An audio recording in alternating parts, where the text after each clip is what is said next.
Imagine early script shouting in the center, starring bylaw, or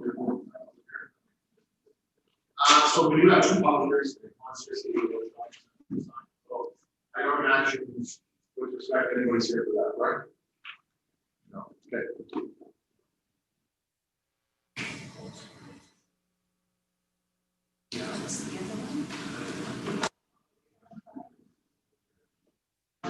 I did show them for some berries.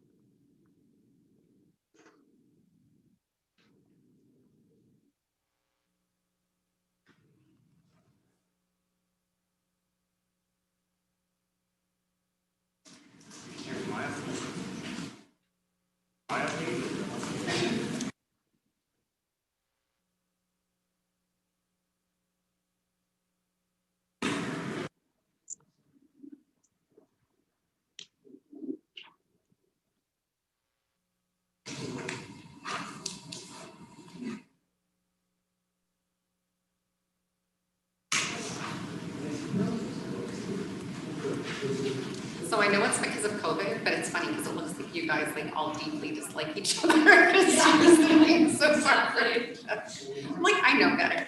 It's kind of entertaining to kind of like. Yeah.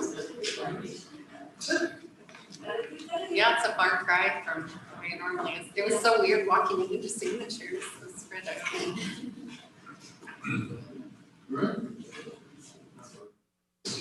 For hockey, must like kids.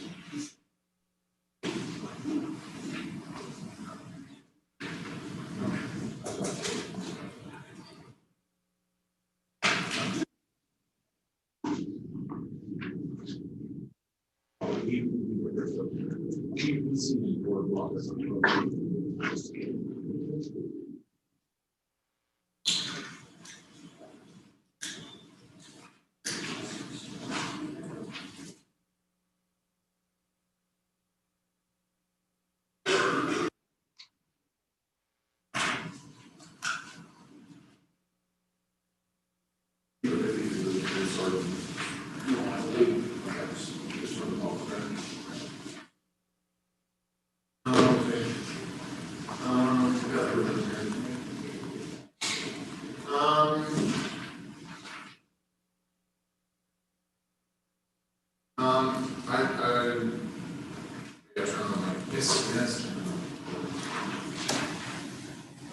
I never know which button to use. This one here, let's go with this one. Okay, it's just a couple minutes before 7, but we've got a massive attendance tonight, which is fantastic. But we'll get started here and get going. So some few formalities that we have to go over. For those watching, what do we got here? 2, 4, 6, 8, 9 people, 10 people basically here in the council chambers. We've got probably at least another 10 outside in the waiting area and more lined up out the door. So it will be a long public hearing. We actually have 2 of them to do. So far I've checked with a number of people. And Alex will have to check with the people outside again, just before we go here with the first one in regards to sign by law, to make sure somebody that needs to come forward and wants to speak on that has the opportunity. And for those that are already in here, we might have to kick somebody out to be able to do that, just to let you guys know, but please bear with us. At this point, all of the people that are here have no interest in talking about sign bylaws tonight, so we'll hopefully get through that one quick. If nothing else, it'll show us the process for how the next one will work after that. So with that, I will call the meeting to order. We have an agenda in front of us. Council, any changes, issues?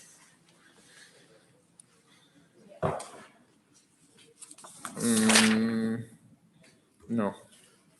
Not off the top of my head, no.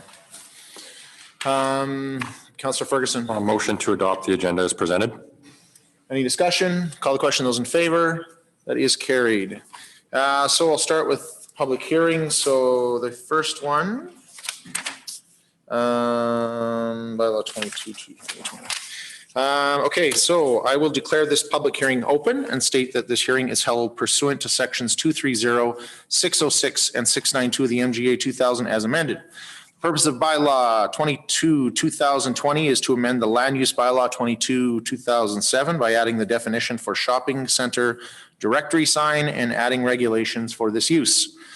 The notice of this hearing was given in writing to the applicant, the assessed landowner or landowners, and adjoining landowners, as well as the planning and development officer. The notice of this hearing was advertised on the town's website from October 20th to November 3rd of this year. Presentations are to be brief and to the point. The order of the hearing for presentations will be the planning and development officer, followed by those in favor of the bylaw, then those opposed, and then lastly, any person deemed to be affected who wishes to be heard. Any persons giving presentations, please state your name and address slowly and clearly, as we do keep a record of for all of our minutes. Council then has the opportunity to ask any questions after any presentation and may allow rebuttal if we needed to. So with that, let's get started with the first one. So we'll start with the Planning and Development Officer. Okay, your worship and members of council, the purpose of this report is for council to hold the required public hearing and consider second and third reading for bylaw number 22/2020. The applicant is Town Center Properties 2018 Inc. And the proposal is to amend the sign regulations of the land use bylaw for this application. The MPC reviewed this application at its meeting last night and have indicated their support for this bylaw. So a little history, the Town Center Properties Inc. Bought the Sawridge Mall in 2018 and have worked hard to bring new businesses into their site. As part of this, they have been looking at more ways to advertise the presence of businesses within the shopping center. The land use bylaw does not allow for a freestanding sign to be on the same site as a super sign. In addition, they're currently not able to erect a directory sign at the main entrance to advertise the tenants within the building, as it would be considered a freestanding sign. As such, the planning department worked closely with the landowner to come up with a workable solution, which includes the addition of the shopping center directory sign and regulations. We've also advertised this public hearing in the bylaw, and to date, we have received no written or verbal comments with respect to this application. So very briefly, I'll go over the amendments. The first amendment adds a definition for shopping center directory sign. The second amendment adds regulations for shopping center directory sign, and they're very similar to the business directory sign that's already in place. They would only be permitted in the C5 commercial shopping center district with the following provisions. What else can I say? Planning Department is recommending shopping center directory sign as a permitted use in the C5 district. And looking at other municipal land use bylaws, directory signs are required to be attached to a building or sometimes allowed within a building as the applicant wishes to have the sign outside and not attached to the building. These new regulations and definition would help to attain that purpose. And that's everything. Any questions? Okay, questions from council? Councillor Brandel. More of a comment, actually. We spent a lot of time on the sign bylaw last year before last, and we thought we had it nailed down pretty well, but things always pop up. So I really appreciate that you are working with these people to make this happen. I'll throw in a ditto. Any other comments, questions? As I see none, that would be it. So at this point, I would ask anyone in favor of the bylaw to come forward and speak. Anyone in favor? We're still 100% sure that nobody outside is wanting to come forward and speak about shopping center signs? We're just going to make sure. I'm thinking you're safe. I'm thinking we're pretty safe too. But emotions are going to be high tonight, so we don't want to mess that one up. So that would be really bad if you. We're good. Okay. Anybody opposed to the bylaw, come forward and speak. Anyone opposed? Anyone deemed to be affected who would like to come forward and speak? As I see and hear none, I will declare this public hearing closed. Now we'll get into the main event. Okay. Okay, so I will declare this public hearing open and state that this hearing is held pursuant to sections 230, 606, and 692 of the MJ 2000 as amended. Purpose of bylaw 23/2020 is to amend the land use district map of the land use bylaw number 22/2007 by redistricting lots 7 and 8, block 8, plan 1915 HW from C1 downtown mixed use commercial district to I institutional district. The notice of this hearing was given in writing to the applicant, the assessed landowner, landowners, and adjoining landowners, as well as the planning and development officer. It was also advertised on the town's website from October 20th to November 3rd. Presentations are pretty brief and to the point. The order of the presentations will be the same. Planning and development will start, followed by those in favor of the bylaw. Once we've gone through all of those in favor, we will then ask those opposed to the bylaw to come forward and speak. Once we've gone through all of those, then we will invite any person deemed to be affected who wishes to be heard to come forward and speak. Once again, please state your name and address. Please be brief and to the point. And council may ask questions or make comments after each presentation. So for the whole idea here will be as people do their presentation, we'll ask you to step out so that we can keep filtering through. And just so for everyone that is listening and watching and will be coming forward to speak, the way this process works is the public hearing is designed to gather information. It's to hear advice. It's to gather input. Public hearing is not to make a decision. And so the decision part of the meeting comes later in the meeting. So we have a number of reports. I think we've got about 7 or 10 or something we have to go through yet tonight. And later a decision will be made if council feels that they have all the information and they're ready to do so. We welcome you to stay if you are inclined to do so. I know that this one in particular comes in later in the meeting. You're more than welcome to watch it at home later as well. But we will have to take turns and cycle through and get all that figured out. So with that, we'll start with planning and development.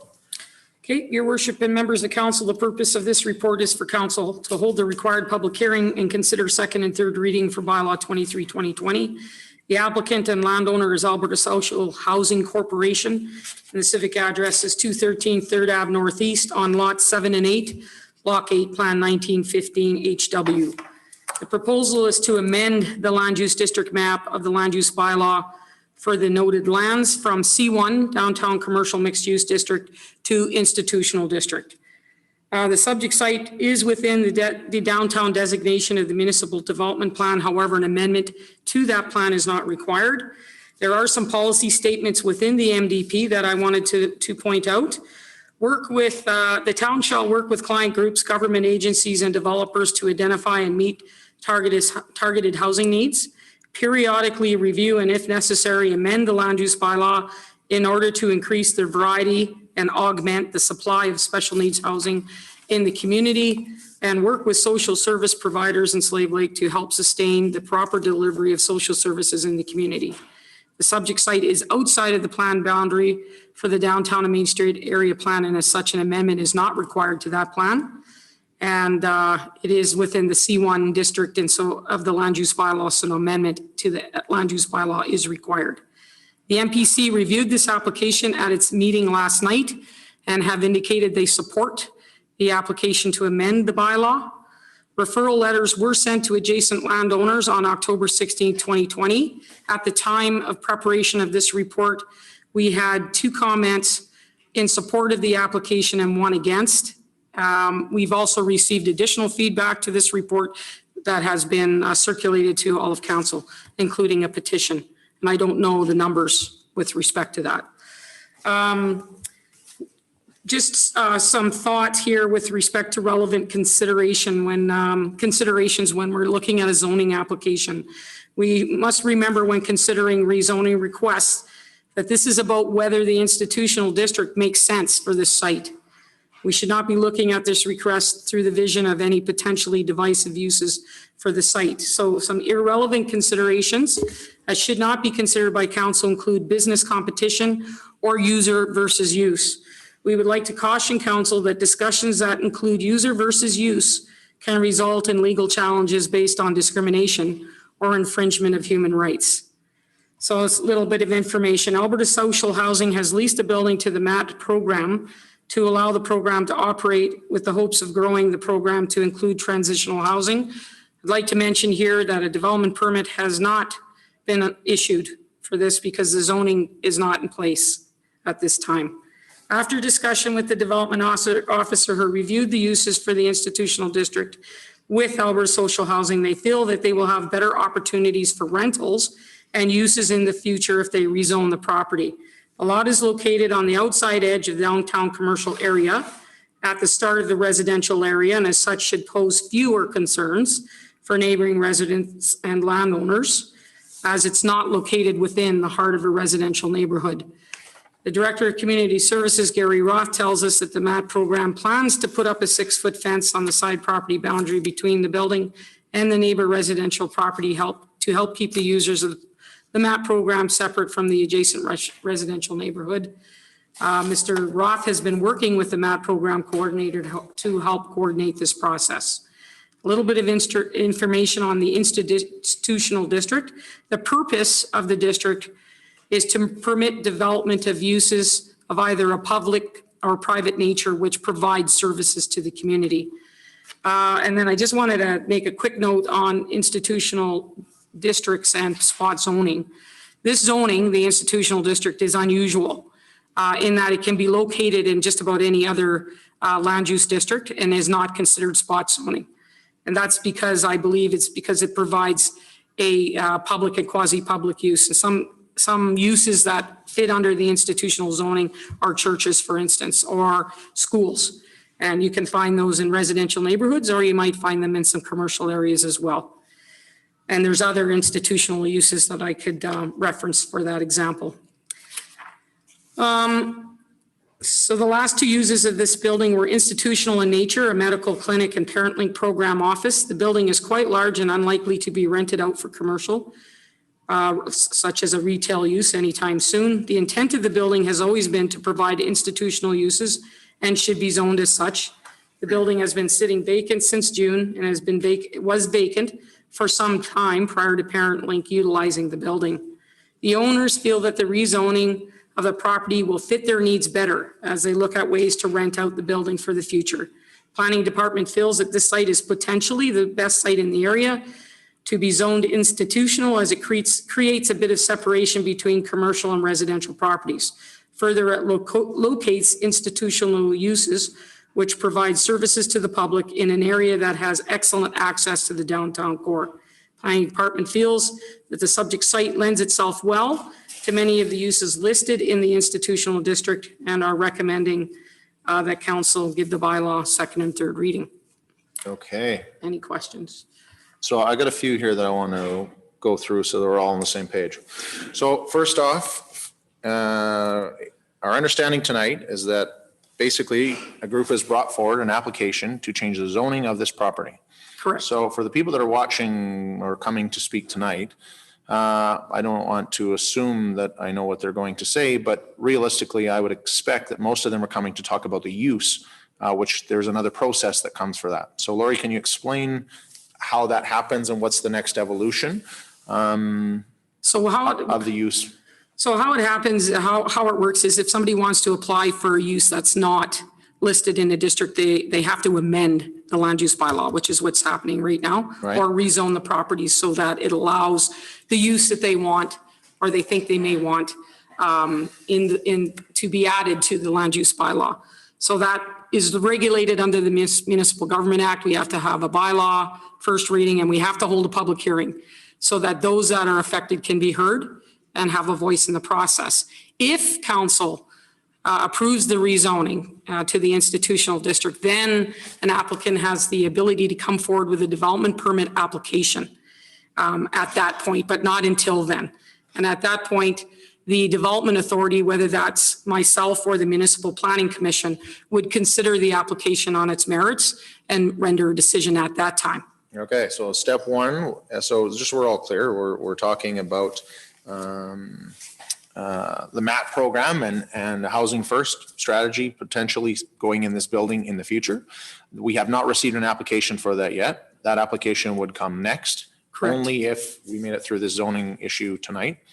And then basically what happens with that application? Who looks at it? Who decides on it? For this, if it was an application for the MAP program, it's a discretionary use, so it would go before the Municipal Planning Commission. Okay. And again, Can you explain what the Municipal Planning Commission is and who sits on it? the Municipal Planning Commission is our development authority for discretionary use permit applications. There are 3 members of council that sit on it and 4 members or public members at large that sit on that committee. Okay. They meet once a month, so the application would come before them and they'd make a decision. And there is a appeal potential on a decision of the development authority. So Okay. depending, either if it's approved or not approved, adjacent property owners have the right to appeal. So we have a group of 7 people that are going to evaluate this application in the future. The Correct. majority of them are public members and not council. Correct? At which point they can impose conditions, correct? Correct. Okay, so really you will see what the world looks like at that particular application, see what all the conditions would look like if we get that far in the process. And at that point, if someone's not happy with how that outcome is, there's another appeal process. There is. Okay, so a member of whoever could come forward, business or public, That's correct. and start the subdivision appeal process, right? And basically goes through another board. Correct. And explain that board for us, Okay, please. the subdivision it is a intermunicipal subdivision development appeal board. So there's members from the town of Slave Lake, Big Lakes County, town of High Prairie, and town of Swan Hills that sit. Because it would be an appeal for Slave Lake, the hearing would be held here. And there would be members that would sit on that hearing. And they would consider the information of those of the development authority and the report and the decision made by the Municipal Planning Commission, as well as anybody who attended the hearing. And once they gathered all the information they needed to make a decision, they would render a decision on that appeal. Okay. So there's lots of opportunity to be heard and there's lots of eyes that are going to see this. Correct. Okay. Questions from council? Okay. As I see none, Thank you. let's get going. So I'll start with those in favor of the bylaw. Come forward and speak. Those in favor? Perfect. So Danielle, you're pretty famous in these parts, but if you want to state your name and address. I will, yeah. I was laughing because I was like, I'm probably one of the few people in this province. When I hear the MGA, it makes my heart flutter. But anyways, so I'm Danielle Larrabee, and I live at 116 6th Avenue Northeast here in the town of Slave Lake, Unit 110. Thank you. I want to say thank you to the planning and development team for sharing some great information with us and with the council. I want to take this moment to speak in support of the zoning change. I do think that the previous use was very much so in line with that. And there's definitely a need to have the kind of space to provide services and a variety of fronts that would fit the institutional nature and that building would be appropriate for. And I do think that if we're looking at a space somewhere in town that would be appropriate for it, this one's great. I mean, it really is in a great location in terms of accessibility for people within the town to access whatever services would be in there. It's not right in the middle of a residential area, which lends it to potentially some uses that that would be better used there. I also think that with the particular building that's there, realistically, it's not going to be used for commercial use. I mean, I know there's a desire to continue and enhance the downtown core and bring more commercial use into there, but realistically, I just don't see it being used for that. And so as a community member, I really would like to see it be zoned so that there will be something in there and it will be something that will bring value to the people here in the community. I do think as well that the building is well designed to have the minimum impact on those who are adjacent to it. You know, I look at where the entrance is located, where the parking is located, all of that is designed to draw people away from the adjacent residential neighborhood. So I think there's a lot of work to be done there. And I know we're not speaking use a lot today, but I did just want to briefly. I think we're going to be speaking use a lot. I know. So I did just want to briefly speak in support of the use of the building to be used as a homelessness support program, which is in line with institutional use in definition of under institutional use. So certainly Lori already talked about the fact that the town has policy and commitment towards addressing housing needs and addressing social services. And I really do think that this is a great opportunity to meet those obligations. Certainly, we've had previous conversations when I had my other hat on where, you know, the town council committed to dealing with homelessness and in fact came to the government at the time asking for support to address homelessness. And it really is a long-term problem that I think we all need to set a priority for resolution.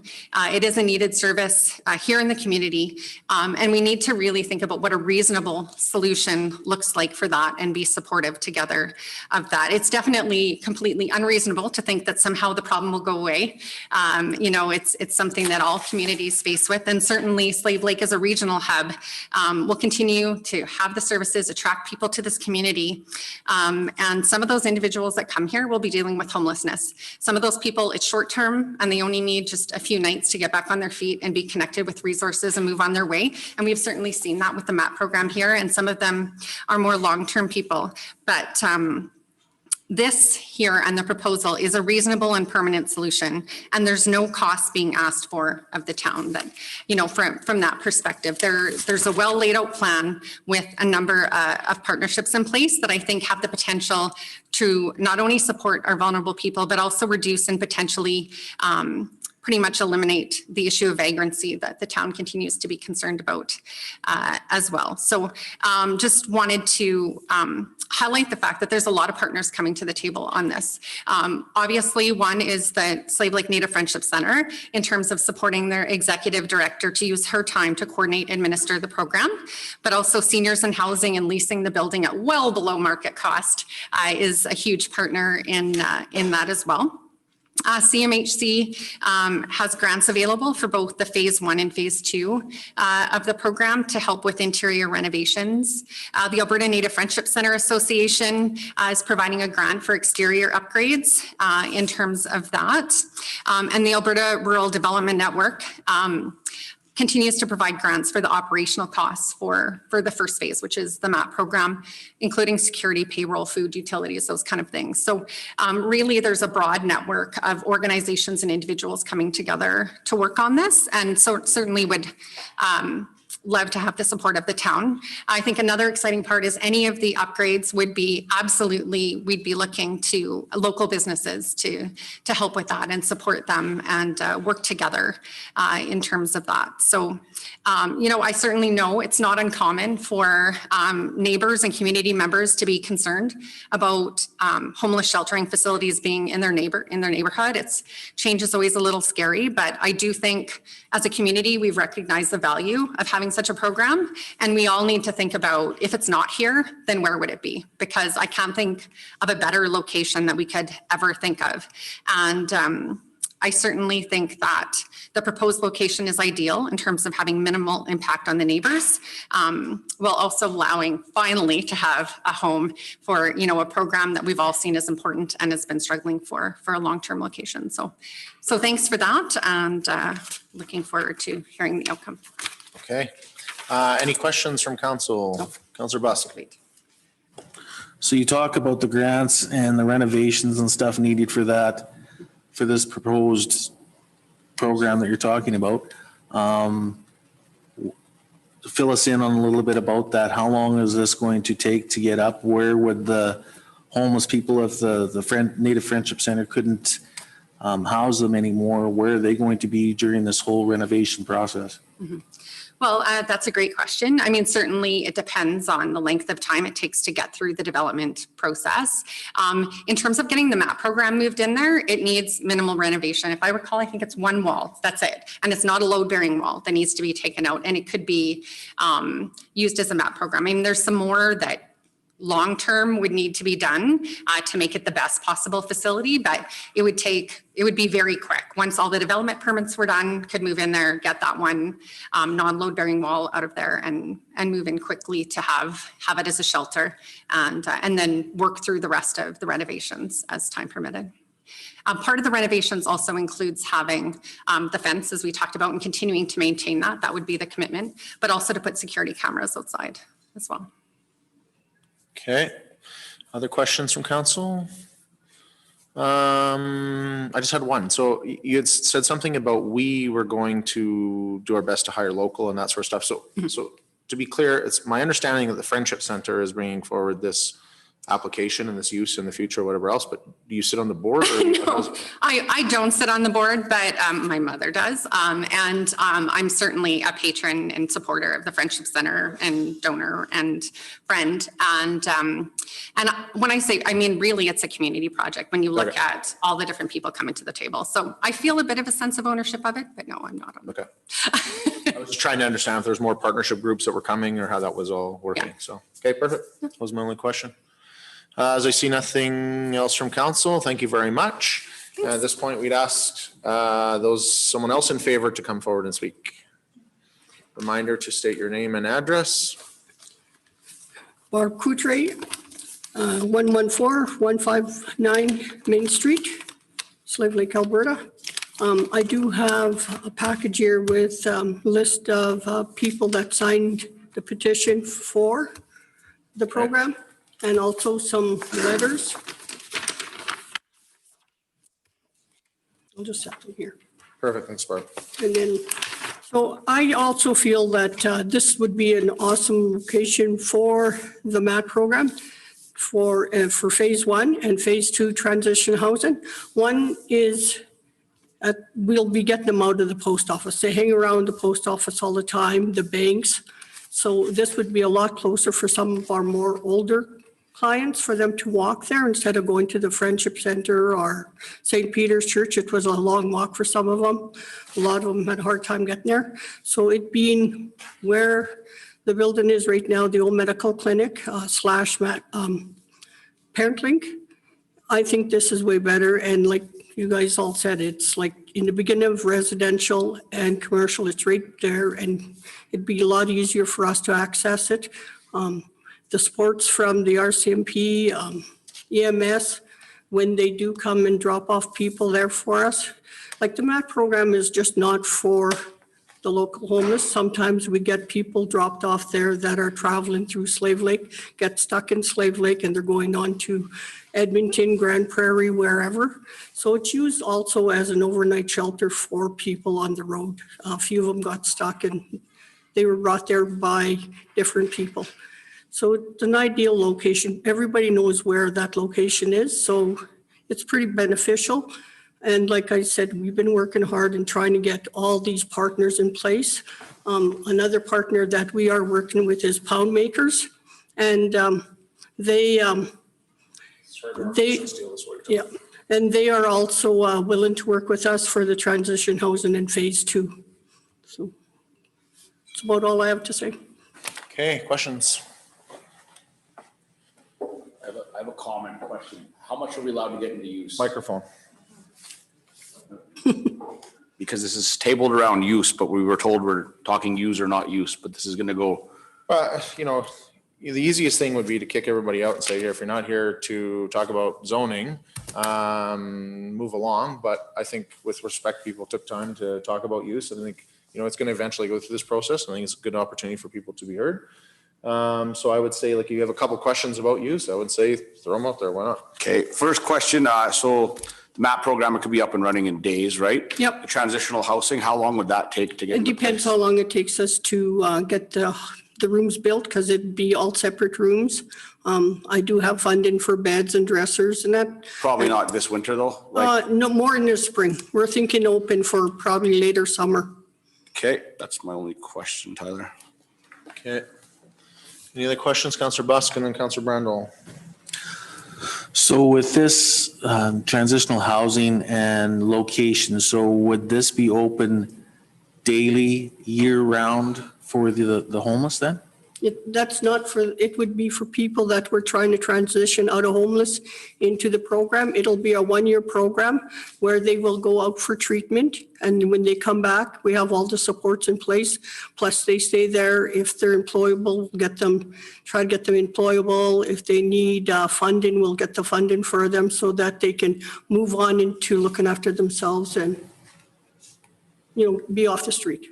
So if somebody uses the MAP program, do they automatically go into this transitional housing? Like, do they have to want to go into this? So there's, I guess, no guarantee in life, period, but there's no guarantee that a person that is using the MAT program is going to go and use the transitional housing. It's for those people that want to use it, correct? It's hard to say. I've had a gentleman here at Friendship Center a couple weeks ago, and he came to thank me. He said, if it wasn't for the MAT program, I probably would have died 2 years ago. He said, I was going through a really bad time, and I want to thank you. He said, because it's because of the MAT program I'm here. So we do have success stories, and I like sharing those. We do meet with them quite often. So there are success stories out there for the MAT program saving lives. So and that's what I look at. That's all that matters. Thank you. Councillor Brandel. Okay, I have a couple of questions. Somebody asked me about security. So you're only open, so like November to May, right? Yeah, May 1st. And it's 8 a.m. or 8 p.m. to 8 a.m.? I'd rather go a little bit later because they don't come in till later. Like when we put it open, like when we were open at, when they had to leave at 7, we never got anybody there till 10 or 11 o'clock. So then they're back out in the street at 7 in the morning. That doesn't give them very much time to stay warm. I'd like it to be 9 to 9 at least. That way everybody's in school, everybody's at their jobs, and that way they're in there a lot longer. Okay.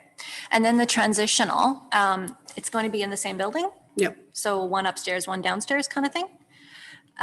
So can you help me wrap my brain around what transitional means?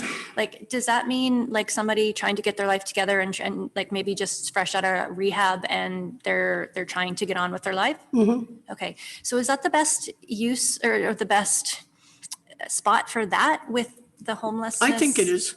Downstairs? Like, won't they interact and won't? No, it'd be totally separate, different, like they're going to be there 24 hours. It's separate. There's going to be the door rebuilt between the two. So the guys coming in will come in at the back of the building. They won't be seeing each other. And the What about MAT the parking program lot? is only winter. What about the parking lot? Like, they're going to The see each parking other? lot, most of these guys don't have vehicles. No, but yeah. Okay. Okay. And so the transitional will be full time all year round, and then the That's MAP correct. program is just the winter time. I'm going to be signing a 4-year lease with seniors housing. It's a 4-year lease, and it's the amount of money I get from Arden, which is Alberta Rural Development, and CMHC is a grant to pay for renovations.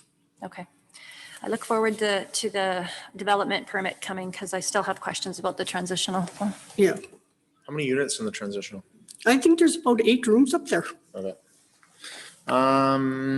Okay, other questions here? So, Barbara, we'll circulate this to the rest of council. I'll get Joanna, we'll take a break, I guarantee, before this is done.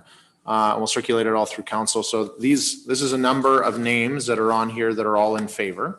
Yeah, there's about 4 letters, I believe 4 or 5 letters of support, and then there's 204 signatures for, And then, so I have another question so in our package, and this might be a question for Lori, that in our package, we've also got this other one that's got 215 names on it, that these are also in favor. So sorry, did this come from Friendship Center or we got this? No, that came in from the public. Okay. They're not in favor. They're not in favor, they don't support the application. I should also need to mention to council that there are quite a few names on that application that are not Town of Slave Lake residents either. Okay. Okay? And Lori, Yes? there's like dark lines, and is that people that are affected and live in the area? Yeah, I wasn't given that information on why some of that was highlighted versus not. It was just submitted that way. Okay. Yeah. Okay. Clear. Perfect. There's no other questions. Thanks, Barb. At this point, we'd ask someone else in favor to come forward and speak. Someone else in favor.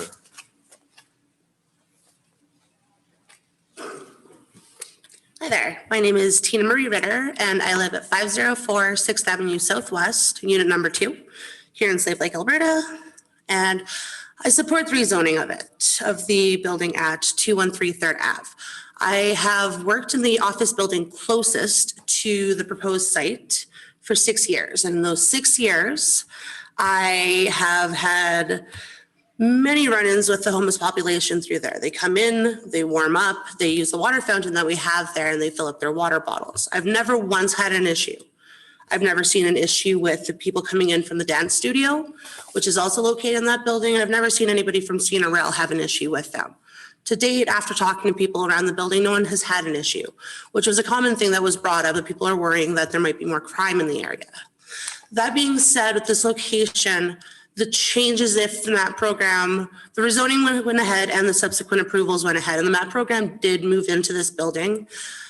I know people think that there'd be more crime around the neighborhood, but really, when you go into the program, you go in for the night. You're not roaming in and out. You're not going back out, visiting out in the parking lot, having smokes all night. You're in, you get cleaned up, you get to have meals, you have snacks, you rest.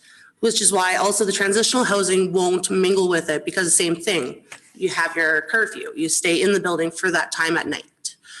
Also, just in the sheer fact that we've had so many different opportunities for a permanent place for the MAP program to go, this is the first that's very viable, not only from, the point of view for the Friendship Center, where the MAP program is not operating. I just want to actually bring that to everyone's point. There is no MAP program location for this year. If this building does not get rezoned and it does not get the approvals, there is no place for the homeless people to be going in the cold winter months that are about to come. So that said, there's just no way it can go to the Friendship Center. It's not there right now. This is the only option. And this is actually one of the most amazing opportunities for the town of Slave Lake, because it comes at zero cost to the taxpayers of Slave Lake. The town of Slave Lake does not have the ability to foot the bill to build a homeless shelter. We know that. Taxpayers are already strained right now with high taxes, the downturn of the economy. We just aren't able to have that service. We're not able to provide that service. And then not only that, with Alberta having the highest mortgage deferral rate in all of Canada right now, there are so many people who are literally on the verge of homelessness. There are how many people who've already lost their homes to banks. We don't even know how many people who we don't identify as the homeless that we may see downtown, who could be struggling. We have no place for them to turn to help. This falls in line with the social services of it. There could be people living in cars, tents, out in campers in the middle of nowhere that we don't know because we don't have the services in place for these people to come and actually reach out for help. So I just think the rezoning should go ahead because this is not only for the people that we can identify as those who are in need of these services, but for those who we may not have been able to identify yet and those who are going to be joining them in the coming months. The economy is not getting any better. People are still left without jobs and the mortgage deferrals are coming to an end. So how many people are just honestly one bad paycheck away from being homeless too? Those numbers are staggering. So I just think that town council should really look at the opportunity that we're not looking at just helping those in need right now that we can identify, but there are those who are going to be coming in the next months. The economy is going to take a long time to turn around and we need to have more social services for the people who are struggling with the homelessness and for just even temporary, like it was brought up, if it's for a night, transitional. There are companies that are going under. We all remember that at different camps when the oil bust happened. They had stranded workers in the middle of nowhere with no way to get home. There's not entirely anything saying that won't happen again. So how many people might end up back in Slave Lake from some remote work camp that has nowhere to go? They might need a couple of days to get family members to come up and get them. Some people might not even have family. So in rezoning this, we're not just rezoning the building for the services that we know that we need right now, but it opens the door to really help those who want to get off the streets too. And that's a big thing for Slave Lake. It's part of your guys' 2020 strategic planning. It's supposed to be a priority. It's November. We're almost done 2020. Have you guys reached that goal? This is a great way to really take the homelessness and vagrancy in your strategic planning and actually run with it and do something really good about it to actually make a change. Because we've all been sitting on our hands and, looking the other way and hoping the problem goes away, but it's just not going away. So we really need to take some action and we need to take some action now. And this rezoning is the first step of a really long process that hopefully makes Slave Lake a better place and the community that I know we can definitely have with our streets filled with happiness and healthiness and hope. Happiness, healthiness, and hope. Okay. I'm sorry, any questions for Tina? As I see none, perfect, thank you very much. I'll ask the next person in favor of the bylaw to come forward and speak. The next person in favor.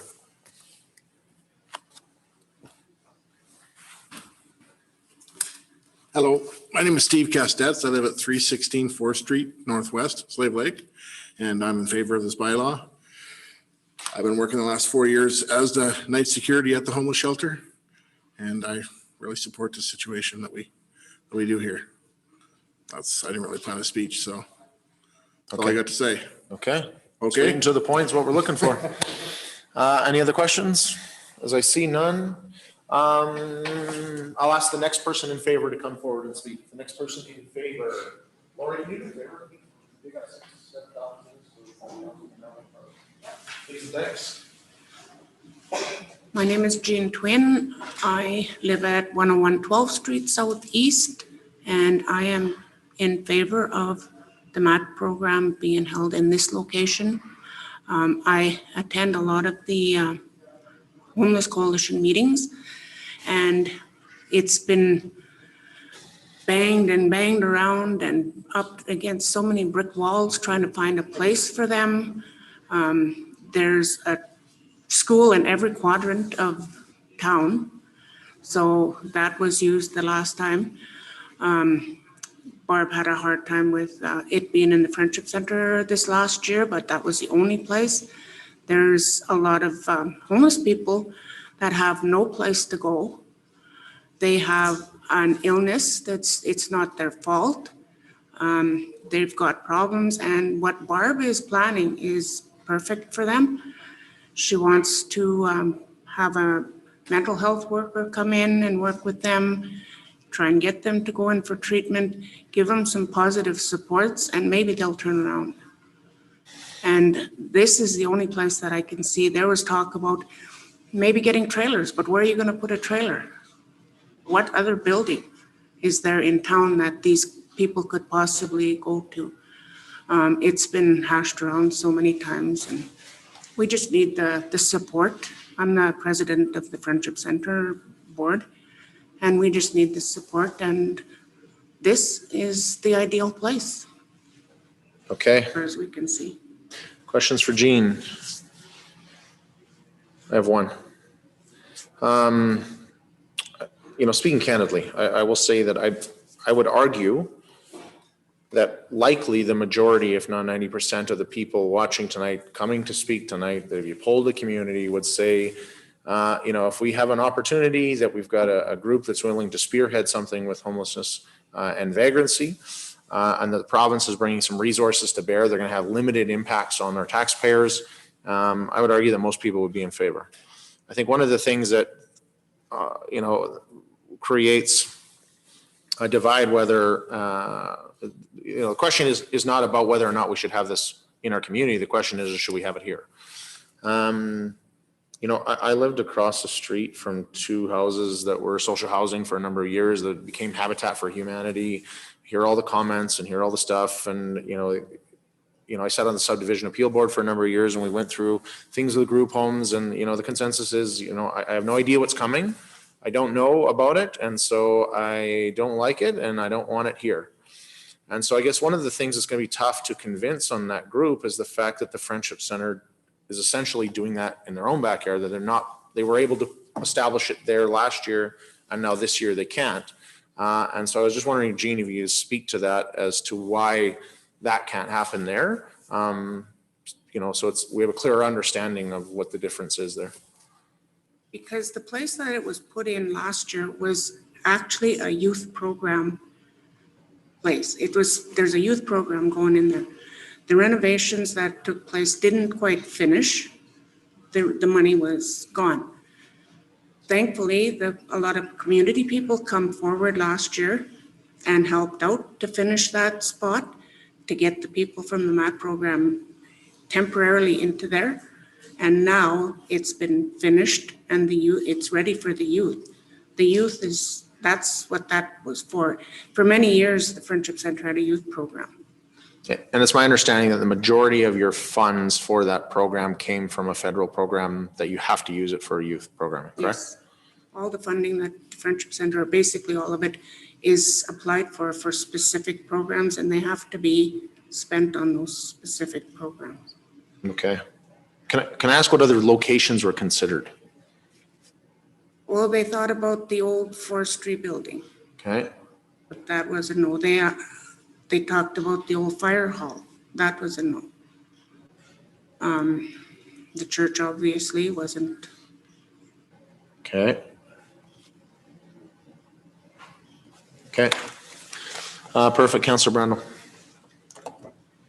So we were told that the Friendship Center was spearheading a count of actual homelessness in our area. Was that done in September? Pardon me? Count of the homelessness? Yeah. Okay. There was an inventory done. I'm just wondering what the numbers were. Yeah. Oh, I don't have that. Barb would have that information, but she does keep inventory of everybody that comes in at nights and. Yeah, we had asked for the results of when it was done and I don't think I ever heard, so. We should ask Barb when she was here. Okay. Any other questions for Jean? As I see none, thank you very much for coming. And we ask the next person in favor to come forward and speak. Alex, is Barb still up there? Sorry? Is Barb still up there? Yeah, let's grab her for a sec, sure.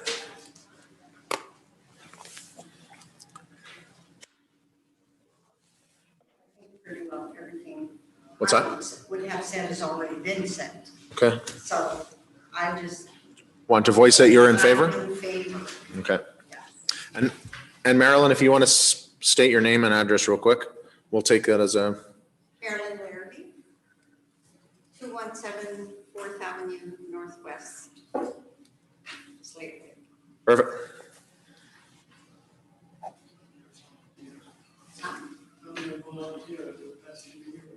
Yes, I actually have volunteered at the MAC program Okay. since it's opened. I've never really had an issue with any of the people who came. Yeah. Like nobody, there was no violence, there was no, they just need a place to sleep. I mean, right now, it's getting cold outside and really sleeping in somebody's doorway is not really adequate. And at the same time, we also fed them. Like one meal, didn't really, it wasn't a big thing, but they appreciated a nice hot bowl of soup. So I really think that we need the program, and this facility seems to be the one place that has something that we can work on to actually go forward and maybe have more of a permanent result with finding people permanent places to live. Okay. Like this place just closes in the morning and they're out. So you end up with more vagrancy with them going out like that in the daytime because they don't have any place to go. So that's, Okay, yeah. perfect. Any questions? Okay, thanks, Marilyn. Barb, we got a rebuttal question. You got a second? We understood that you did an inventory count, that there was some funding that came through, that the Friendship Center was working with some of our agencies and even the town and RCMP there at the end of September to do an inventory of homelessness. And so I guess that's one of the questions is, when we talk about homelessness and vagrancy, like what kind of numbers are we talking about? So just The wondering. if you have program that. is not done till the end of November, so we are still gathering stats. Okay, So as the homeless come in and show up, because they're not all in one spot, so a lot of them, as they come in, we do question them and find out exactly what's going on and where they've been, and trying to just track them, keep track of everybody. and so I know that you have the homelessness coming, homeless or people in need coming to the Friendship Center on a regular basis. So you must have some rough numbers or rough ideas. There's about 19 homeless in Slave Lake. Approximately 19, okay. 19 regulars we see, and then there's the ones that come in from out of town. Okay. Around 27, 28. Okay. Good. Any other questions for Barb? We appreciate you coming back. No Thanks. problem. At this point, I ask anyone else in favor of the bylaw to come forward and speak. Anybody in favor, come forward and speak. In favor, going once, going twice. Last call for those in favor. As I don't hear or see anyone else, I will now ask for those opposed to the bylaw to come forward and speak. Those opposed, anybody who wants to come forward and speak that is opposed to the bylaw. When you sit down, please state your name and your address. Brent Ghostkeeper, 221 2nd Street Northeast. I'm right on the corner, right beside that building. So I don't think anyone here is gonna argue that a MAT program is needed. Like, not at all. Obviously, they need a place to stay. My biggest concern is people are coming up and saying, oh, everything's fine, like they're nice people, no problems, no nothing. I have a lot of problems with them cutting across through that yard, problems with them hanging out in the back of my fence, doing drugs, stuff like that. I've actually pushed guys out of there, like not physically, but made them leave. I have 2 young kids, 7 and 10. And as it is now, even without having them there and having that track even worse of more people going through there, already I don't like leaving my kids out in my own backyard without me out there. Because we've had people stand at the fence. We've had people look in our yard, that kind of stuff. My biggest concern is the security for this stuff. Like, how is that going to be handled? Am I going to be able to have my kids' birthdays in my yards and stuff and have, a sense of security that nobody over there, like they just said, there's people from out of town coming, that kind of stuff. I'm not saying people are bad because they've hit hard times. I've hit hard times. All I'm saying is, how do you vet those people? Like, how do you know that they're not anything bad? I'm concerned for my kids and kids in the neighborhood. That's my biggest concern. So I know everyone is talking about, this is for zoning, but everyone's talking about the MAT program. But that's my biggest concern. And I I'm too worried about the security stuff. Nobody's really talked about it. I haven't heard anything about people that were for it saying anything solid about what they're going to do for security. Because I know RCMP is busy. I've phoned them before on stuff, and I understand they're busy. But They like they literally spend almost 50% of their time dealing with homelessness and vagrancy. Exactly.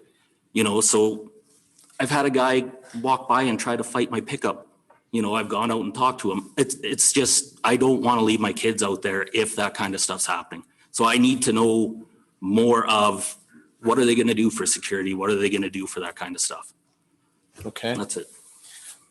Questions for Brent? I have a couple. So let's dig into this. And I don't mean to put you in the spot. That's fine. But so number one concern. So if we're recognizing that as a community, we have a problem, like literally there's not even a facility there and you're already having a problem, correct? Yep. And recognizing that nobody's probably going to argue with us that we need to do something. Exactly. Okay. Number one, biggest issue with it next in, in your neighborhood, your neck of the woods is security. Mm-hmm. What would be number two issue? My number two issue is property damage, just people loitering on my property, that kind of stuff. It's just something that I just don't really want around my house for my kids. That's the biggest thing. Agreed. And I think we can all say respectfully, we would feel the same way if it was next door to us. And so that's the other, like, I understand how maps, that kind of stuff. If they say it's at an edge of a residential area, I know my house is zoned different than residential, but they're in between my house and a residential area. They're right in the middle of a residential area. I mean, there's two schools. My kids go to the one school because it's just a quick walk. Like there's a lot of concerns I have about the security. okay. And so a question I would ask you then is if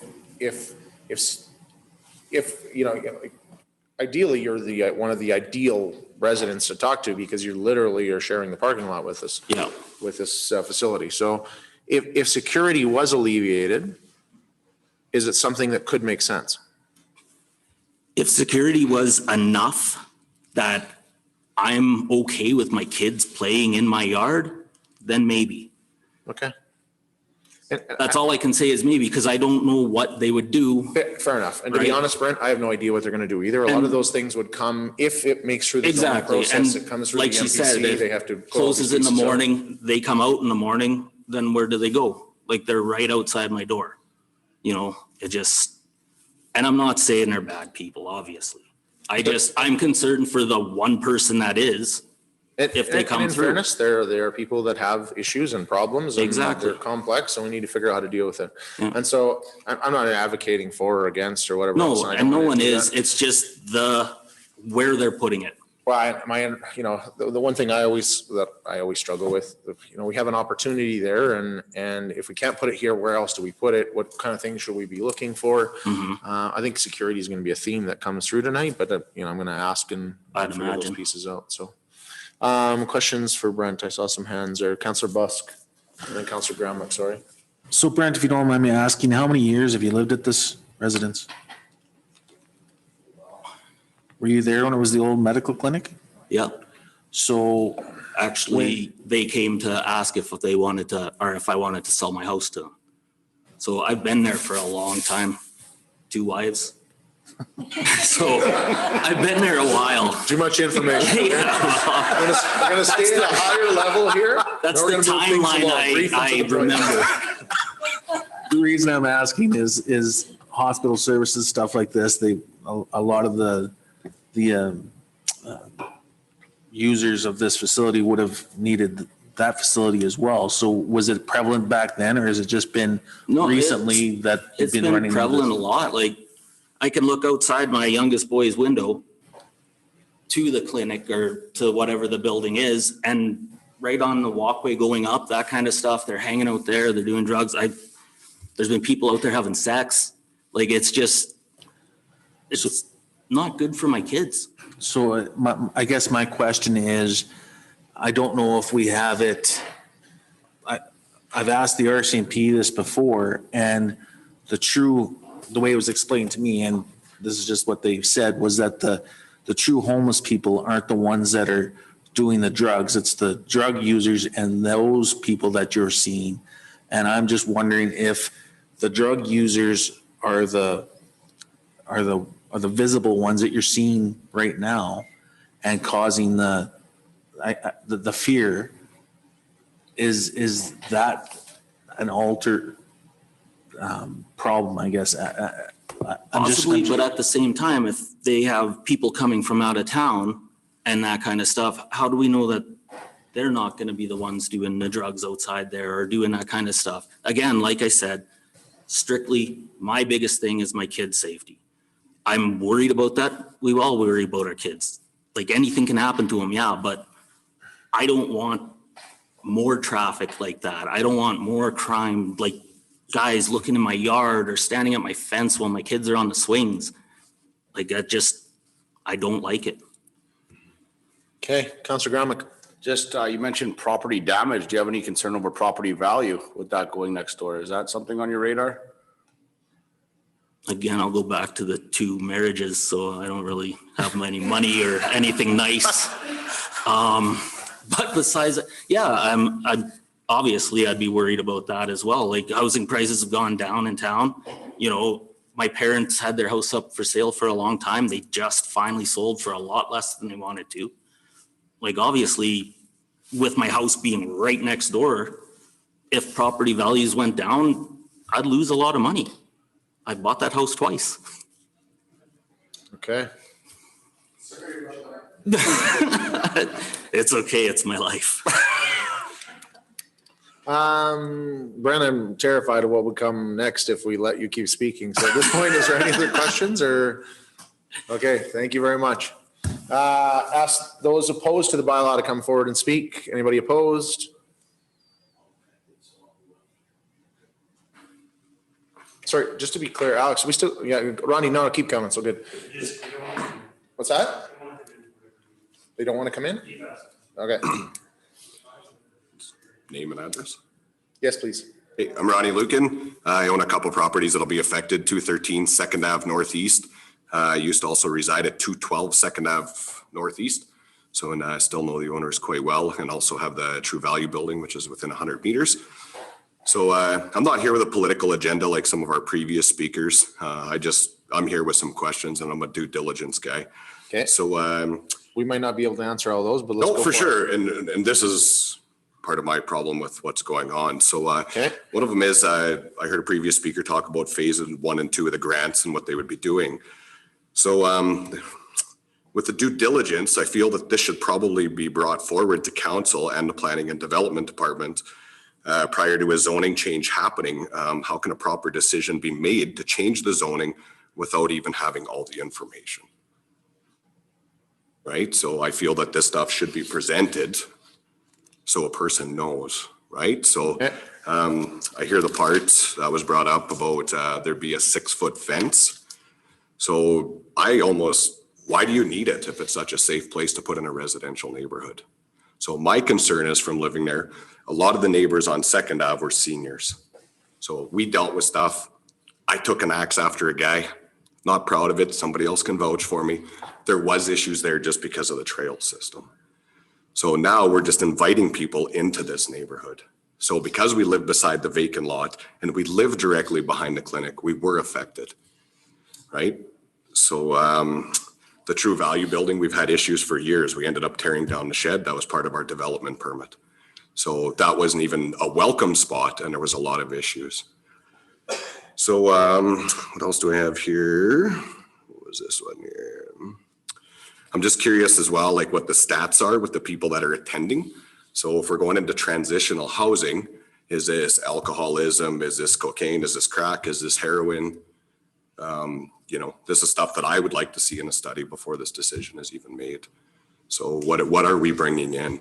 So when I see, to me, part of it sounds, I'm a human. I want to see people do well. I want to see people transition. But if we're saying we need a 6-foot fence with barbed wire on top, then that's a prison. Those don't go in residential neighborhoods. To be clear, I don't think anyone said anything about barbed wire on top. No, I know, but I'm just exaggerating. We don't we're going back to the 6-foot fence on Okay. on a safe facility is what we're talking about, right? So there was some other assumptions made. It said, where was I here? Sorry, I got like 3 pages of notes. So one of my questions was, what are the current taxes received by the town of Slave Lake for this property? 0. Okay, so then the assumption was made that this isn't a commercially viable building. Has this ever been explored? Because I've yet to see it listed, leased, or advertised. My other question was this building ever or was it offered to any other government agencies? So the other assumption that was made, and I'm not sure why, but it said this isn't a residential area. So to me, it's pretty obvious that it's a residential area. It's on the edge of a downtown commercial core, but it is a residential area. What else do we got? Earlier, there was something spoke about. It said, actually, I won't even go down that rabbit hole. It was mentioned as something. Okay, and then when we go back to talking about this feasibility study. So for the transitional housing part, this is where I have a lot of questions because I feel this is very different than the MAT. So have they talked to any of the vacant hotels? Because to me, when I hear there's going to be 8 suites put into a building, right? As a person that owns a building with 6 suites, that's a totally different zoning and this wouldn't even comply. If I'm correct, right? So now we're talking about more of an apartment building than we are about transitional housing, right? So now we're kind of more of a mixed use facility, I feel. What else is there? Just curious what the lease cost was or is, and was it put out to other government agencies or to the public in general? So, what else? It's not, speaks to a plan, please. The other one is will a study be done to see what the long-term effects from other communities have been on real estate values? So I heard Councillor Gramlich bring that up earlier. That's a question that I always have as a realtor as well. I'm guessing Julie probably would as well. So there will be some sort of negative impact. And I noticed one house within a block of it was listed in the last 48 hours. And I've fielded a call on it as well. And then as a speaker previous talked about being closer to the downtown core, which might have its benefits. I've personally seen and cleaned up the defecation of commercial properties on Main Street. So not just the COVID climate, but the last 6 years of the stresses we've been through, I guess, in Alberta. As a business owner on Main Street, I think they should be invited to have a say in some of this as well, because they all will be affected. So like we can't go to the mail and get or to the post office and get our mail after 5 p.m. daily. So we've kind of catered our society to work more with this. So how is this gonna stop that from happening? Because I don't think it will. So, and then I guess my final question is the people that are coming, how many are from Slave Lake compared to other communities? Do they have the support groups in Slave Lake that they need? Because I heard a previous speaker talk about this. And one of their questions was, or one of the things they were saying is they don't have family here. So if they're not, what is making Slave Lake a melting pot for this to happen? And when did this really start? Is it since we started the MAT program, right? I've lived in Slave Lake 41 years. I don't remember it being like this. So I'm just kind of curious what's really brought this on. Okay. So, and that's what I got for now for questions. So. Okay, questions for Ronnie. Councillor Busk. Not so much a question, just a comment. You say how long you've lived here. I've only lived here about 18 years, and I know when my kids were growing up and they were going to CJ Schroeder School, for an example, they were scared by the homeless and stuff like this. The problem has been here for quite a while, and I've seen the businesses, same as you say, you can't go into a bank, use the ATM after a certain time, the doors are locked, right? Like we've changed as a society. So I don't know how to answer your your questions, and you've got some very good questions. I think that's something that we're going to have to dig into. This process, as they've said earlier, is to look at the zoning change and then the applications that come after that. That's where all of that. But the zoning change is asked for, which you alluded to earlier, Tyler, for this program. So how do you make a proper decision today without the proper studies? Okay. It's impossible, I feel, right? Like it puts you guys in a really tough spot. It really puts council planning and development, your CAO, it puts your entire team in a compromised spot without having all the information. Right? So I don't know, I feel there's a lot of unanswered questions, right? I hear Brent was my neighbor for years. He does have young kids. I totally understand his concern. Okay, other questions for Ronnie?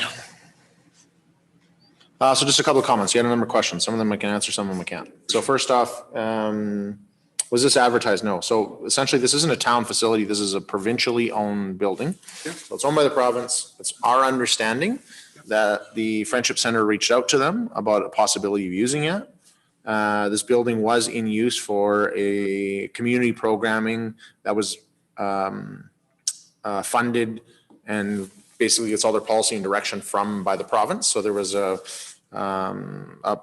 program that was running through there up until April of this year, basically, at which point somewhere in there they had discussions, and I have no idea what the lease terms are.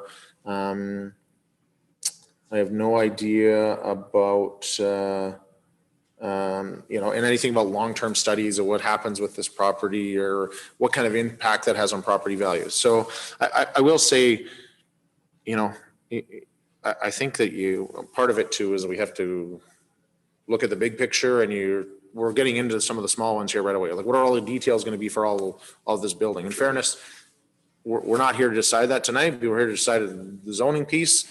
Could this theoretically be built as an institutional building? So, example, could a church go through there? That's not for me to answer. Okay. Right? I'm not in your seat, so. Okay. And I would say that, but I think potentially a church could go through there. Yeah. And so, do I think a homeless shelter could go there? I don't know if that's the greatest spot for it at all, but theoretically, there's another process that goes through where they're going to go through and talk about all those different things that have to happen for that even to be considered as a possibility. And it's not even going to be just a council decision. It's going to have members of the public. And there's an appeal process. So I'm not leaning one way or another, but I just want to be clear that if I make a decision, it's not because I feel like I have all the information ready to do it. Mm-hmm. I feel like it's because I only have to make a decision on this part of it, and we'll see where we go with the other parts of it, I guess. But I will say that this isn't, and all the information that we have has come verbally through the Friendship Center. We have seen nothing in writing. We've seen nothing on paper. I have all the same concerns that you have. What's going on with security? How does transition likely work? How many people would stay there? How do you actually separate those two uses in there? What does it do to property values? How are we going to protect the neighborhoods? All of those things. Well, and it's not just the, sorry to cut you off. Yeah, that's right. It's not just the security on site. People have to get there. So, Agreed. Well, they are walking through Brent's house. We're already losing that battle. So, but they already are cutting through somebody else's yard, or you know what I mean? So there's a whole bunch, right? Agreed. And it's, these, I guess, are the plans. Like, I'm not saying we have to have designated walkways, but his concern about it, and how does, the question I was asked of him was, how do you know if these guys are, on drugs, or if these guys are on this? Well, you're sure not going to go ask them, hey, are you headed next door to the transitional housing while you do your heroin, or, you just stop by for a beer and bang your old lady on the fence, right? You don't go ask that stuff. bit much, Ryan. Any other questions, comments? If not, okay, thank you very much. Thanks for your I'll ask the next person opposed to the bylaw to come forward and speak. The next person opposed. Hello. My name is Rob Tum. Live at 210 3rd Avenue Northeast. Okay. So across the street. And so my unbiased opinions were very much repetitive. That's all right. The best message is a consistent one. First and foremost on my list as well was safety in the neighborhood. Okay. Property value. People walking there daily, kids go to school there daily. So harassment, potential thereof harassment. My daughter was actually stopped on the Ellery trails this summer, cycling by homeless people. The gentlemen were clearly intoxicated, so it was a good thing I was nearby. But again, it's unbiased, but you know, they're looking for money, or that's the type of thing that we're drawing into the neighborhood, as far as I see it. And just the location of it couldn't be worse as far as residents go. It's completely surrounded by residents on all sides. And so Third Ave already being relatively busy street could be very interesting. So, you know, just looking at the potential of this, you know, affected by this property, right? That's what we're talking about. So, being right across the street from this location, and the fact that, you know, the fence was brought into the conversation. I mean, obviously there's safety concerns right from the get-go. So I don't understand how there's a lot of other locations, a lot of buildings for lease right now around town. If you look, bigger buildings, the old fire hall, for instance, things like that. I think there's other options rather than it being, to me, it's in the middle of a residential area. So. Okay. Issues with that. Questions?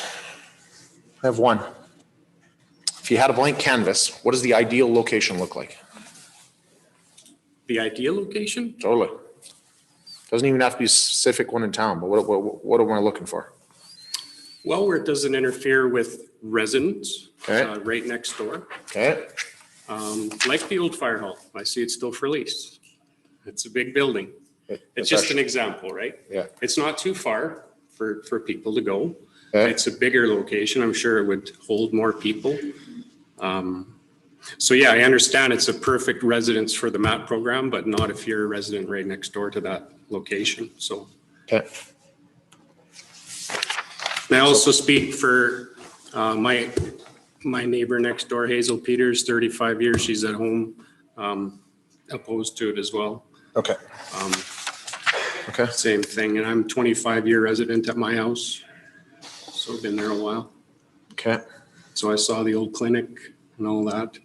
Never really bothered me because it was there when I moved into the house. So, but this is a little different. So. Sounds good. And just so we're clear, the fire hall, the old fire hall is leased out. Oh, it is? Yeah. Okay. Okay, perfect. If we see no more questions, I would ask the next person opposed to the bylaw to come forward and speak. Someone opposed? Anyone opposed to the bylaw that wants to come forward and speak?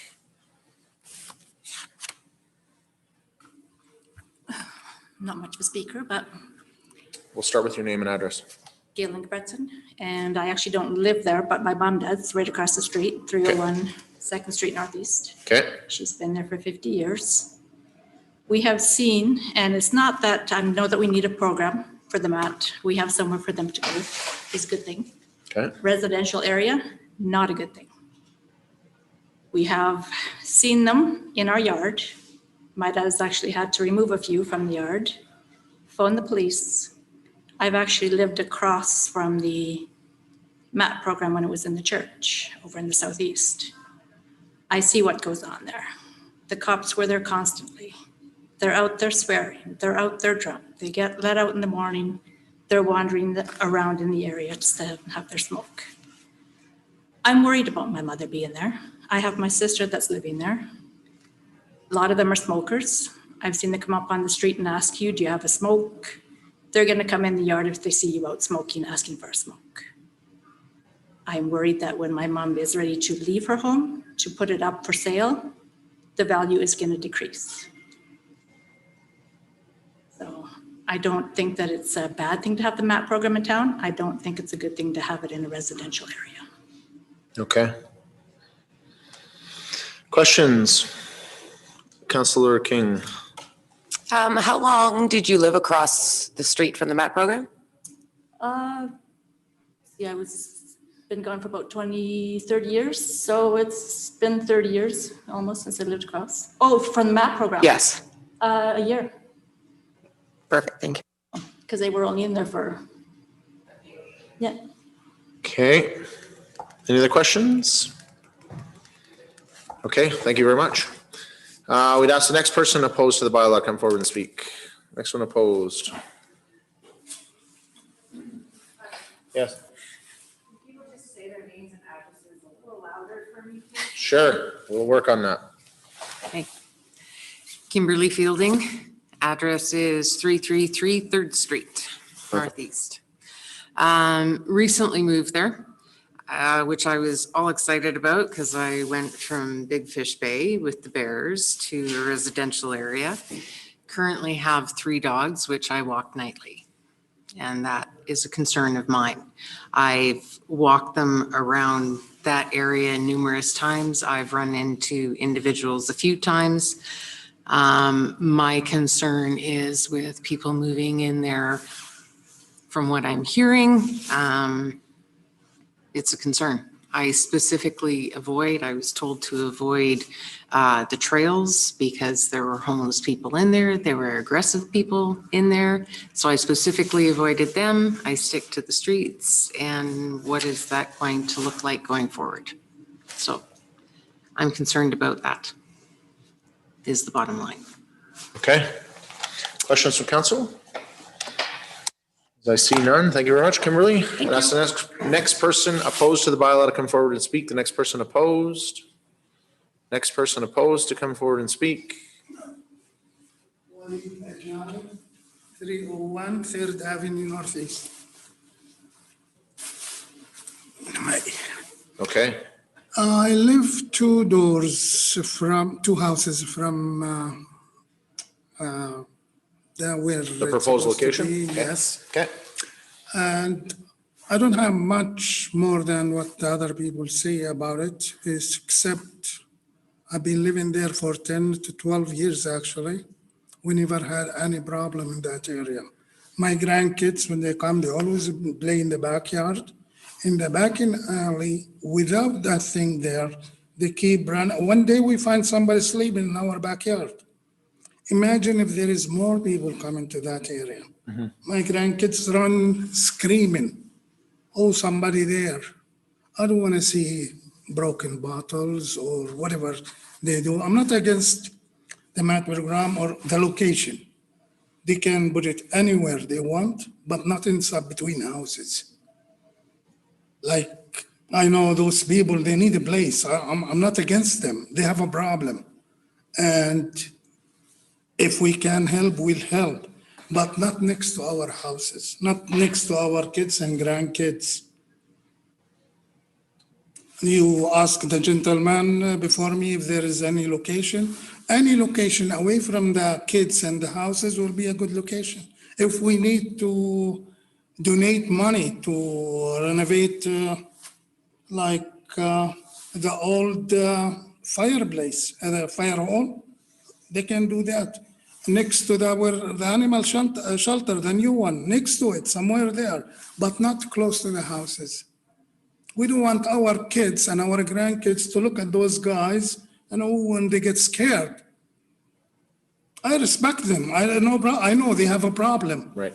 Yeah, look to fix them. And in the future, I don't want to see like all those guys from Wabasca, Peerless, Trout, Highbury. Oh, we have a free hotel here in Slave Lake. We already have a problem with the ones we have here. So we don't want to invite the others to come to our community. That's all. Okay, thank you. Any questions?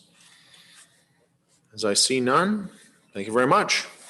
At this point, we'd ask the next person opposed to the bylaw to come forward and speak. The next person opposed. Alex, are we, nobody else is coming forward? Okay.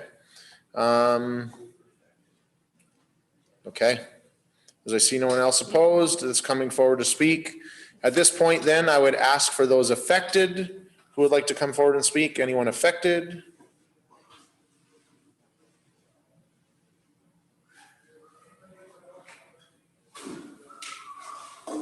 been guarding those notes closely there, John, getting ready for this moment? Or What's that? you been guarding those notes closely there? Or? No, not at all. Okay.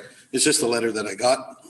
John Lund, 212 Second Ave Northeast. I'm located, I share the alley with the associate clinic, parent clinic, whatever we want to call it. You're on the south side? I'm on the side, and beside me is it's allotted for CDC. Right. For, yeah. For the Council zone. Director, yeah. For the zone. We had one of the temporary trailers there before? That's right. Yeah, okay. Yeah. So when I bought the property, the disruption was Monday to Friday, 9 to 5, which was the medical clinic, which I was totally fine with. That was the deal, right? And I thought the zoning was perfectly adequate for that. I thought the zoning was perfectly adequate for ParentLink. Looking at the description of the zoning, it fits it, right? Now, with it moving to an institutional, even the word scares me. Because I don't know what it brings. I don't know what it means, right? Okay. And as Councillor King had noted, and I did my research, thank you, Councillor King, all the variety of uses of the current zoning to institutional will have more uses on the C1 than we would on the institutional. So that's, to me, I don't know. And forgive me, I thought tonight was about zoning, not about the MAT program. So I don't know, like we went astray and stuff. I didn't really come prepared to talk about the MAT program, to talk about the homelessness, right? I don't think we have enough information on. The floor is yours, John, to talk about whatever you want. Absolutely, but I don't think I have enough information on, if we're talking about town councillor, mayor voting for the zone change tonight, then you're actually talking about voting in the MAT program. As far as I can see, everything that I've heard is about the homelessness. It's not about the zoning. If it was about the use of the building, then yeah, I could get behind MPC with voting it, yeah, let's bring it to council. But even in the MPC meeting last night, it talked about the MAT program. It was in the report that you guys couldn't use it for your votes, but it was there. So once you say it, how can you take it away, right? It's like busting a feather pillar open. You can't get all the feathers back. So my concern is my property value. My concern is the disruption 24/7. My concern is emergency services coming to and from my back alley, the front, whatever, lights blaring. Could be RCMP, could be, I've called multiple times RCMP for vagrancy, for people who are hanging out, like loitering, however you want to say it, whether they're homeless or not. I've been here 25 plus years. I know who the homeless are in Slave Lake. I know who the common people are.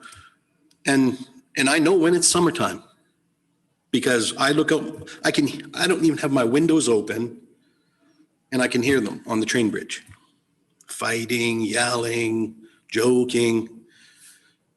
I lost my privilege to walk to the post office by the time I get home because I work in the oil field. I'm scheduled 10 plus hours a day. I can't go to the post office because it's locked. Guess why? Everybody knows why. Why did we take Citizens Park away?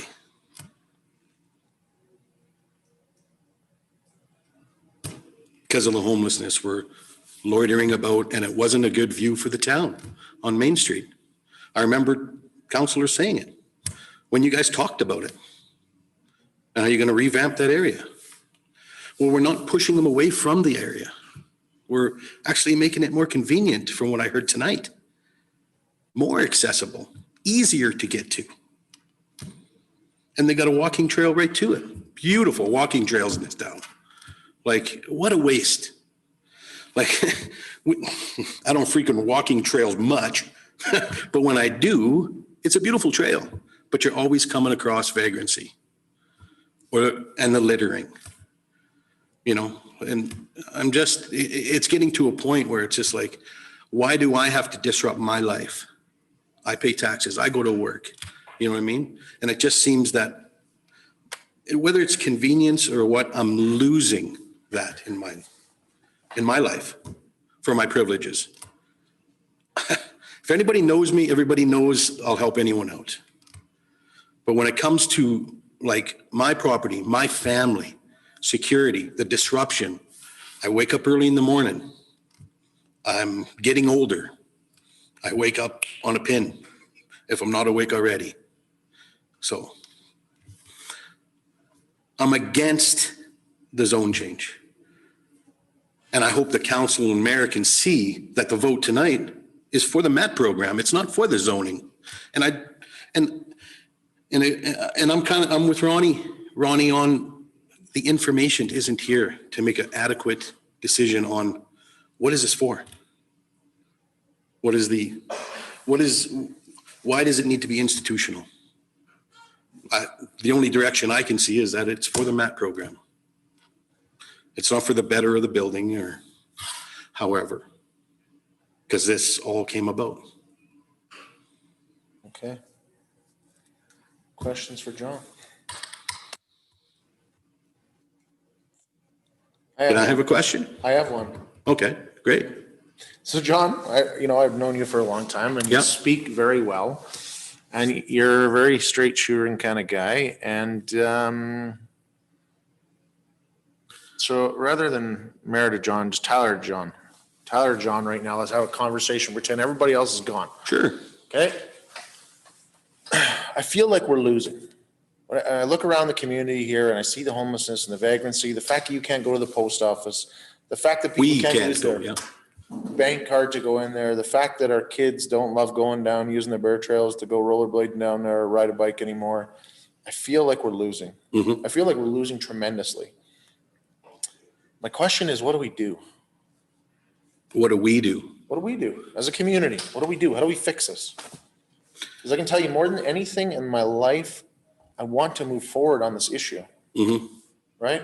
Because I'm losing. I look around every single day and I realize that we're losing. So I have to do something different because what I'm doing right now isn't working. And so if we're not interested in alternative A, and I get that we're only here to talk about zoning, but let's skip zoning here for a second and just talk about the big stuff. What's alternative B? What do I do? I think you got to get the community behind and support what it needs to happen. Everybody in this community wants people to thrive.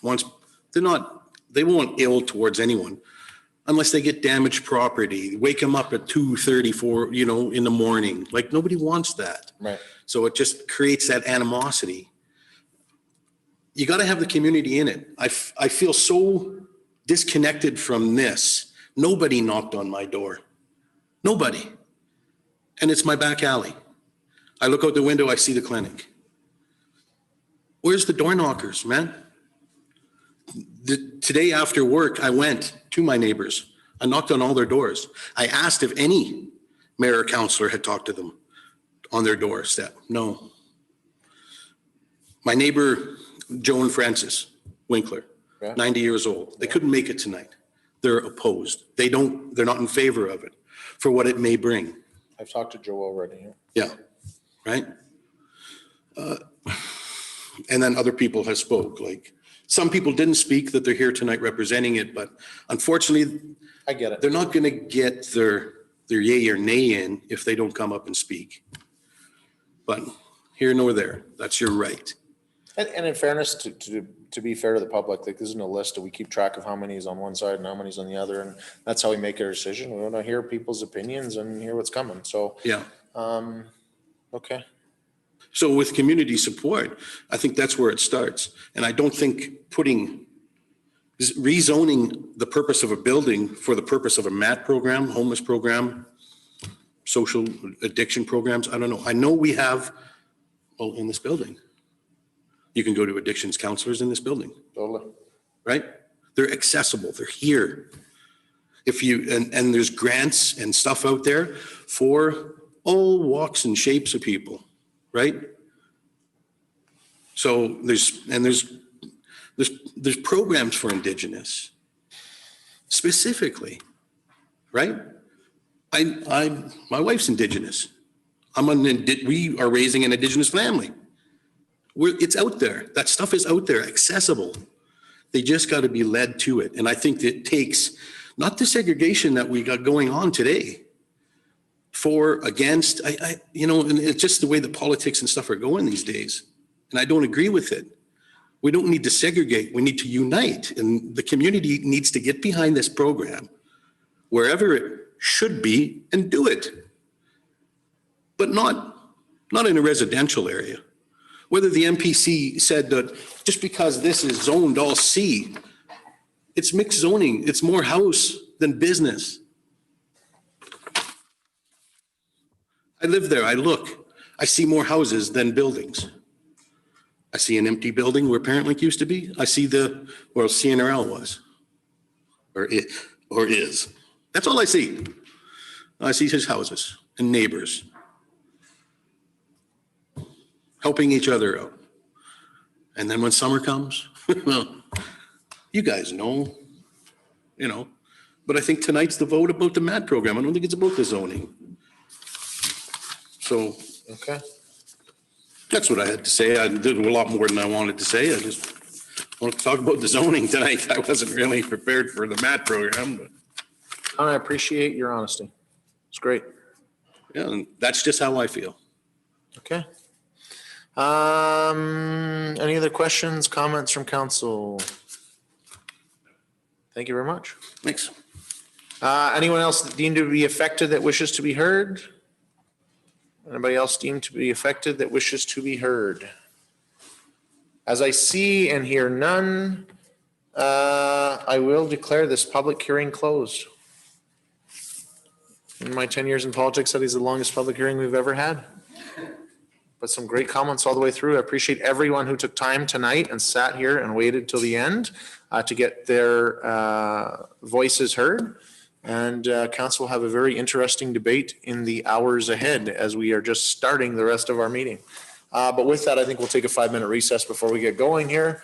And appreciate you guys coming.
He says and live. Okay, so getting back to the rest of our meeting. Next thing is we have the minutes of a regular meeting held on October 20th on page 3 in our package. Any issues? Any concerns? Any changes? Councillor King, I'll make a motion to accept the minutes of October 20th, 2020 as presented. any discussion? Call the question. Those in favor? That is carried. CEO brief update. Thank you, Your Worship, and the members of council. I'll be really brief. Our CAO update starts with the health and safety. All town employees are reporting healthy from COVID-19, which is great news. However, there are 3 minor incidents in the past 2 weeks. Our finance department has been supporting other departments through town's budget planning process and fire department's billing for motor vehicle accidents. Our operations department has been winterizing field operations, such as decorating town lights and plowing snow. Planning and Mountain provided support for 5 land use bylaw amendments at the Municipal Planning Commission and issued 1 development permit. Fire department received 12 calls. This makes 421 total calls accumulated as of November 1st, 2020. The department also conducted various duties, including regional emergency management review, fire code inspection, and a total of 521 mechanical repairs this year. From our economic development front, the town engaged and provided a presentation to the Chamber of Commerce members. Further, our engagement work has continued with industries such as mother hemp, geothermal industry, and biomass industry. Work continues on creating an economic development website. Our community services department is working with the college to complete activities in order to relaunch the pool, such as boiler and dressing room upgrades. Our senior supports has started to receive requests for snow removal assistance and is actively seeking volunteers for help. The town has launched the corporate asset management. Our asset management contractors have started recording our equipment inventories of our facilities. Ice Dogs has just pulled their advertising rights. Staff are working on a strategy to run the advertising right concurrently with the ice season instead of a calendar year. Public skates have been very popular, and we thank the industry sponsor, Royal LePage, for this month's senior walking track. And that concludes my presentation. And if you have any questions, my staff are here to answer. Okay. Any questions from council? Councillor McGregor. So I was happy to receive the email on Monday morning that the boiler's going with the college and we're getting some renovations done there. That's a good thing for our community because it's looking like it's going to be close to being shut down for a year. So it's going to be nice that there's longevity left in that building with doing that upgrade. We have a new operations supervisor. Who would that be? We usually get a little information or a little introduction, but I didn't know we had one of those that started. So thank you. Yes, his name is Brent Asham, and he's just relocating to our community from Sylvan Lake. He has a significant amount of both ice and golf course type of experience, and I think he'll be a good fit for our facility. Excellent. Yeah. Thank you for that, Gary. Next, so I see the attendance was low for the mini monsters at the MRC, which is too bad, but downtown was pumping. So downtown was busier than I've seen it for months and months. So it was very nice to see people out participating. Great big thank you to all the businesses, even some that come in at the last minute, made their own pumpkins, put them in the window just to be part of it. I've heard great success from that. So it was very nice to see. And I look forward to hearing how we're going to get some of this advertising back after the Ice Dogs have pulled out. Thanks. Yeah, I'm really interested in the last one as well, but I'll save it for our budget discussions when we move forward there. Any other questions? As I see none. Sorry, Councillor Busk. Just, I had not so much of a question, but some positive comments from our snow removal process, clearing of the trails and stuff like that. Just wanted to send thank you out to the operations department for continued prompt response to our residents' needs. Thank you. Okay. With that, then I will jump into our first report, tender award for government services contract.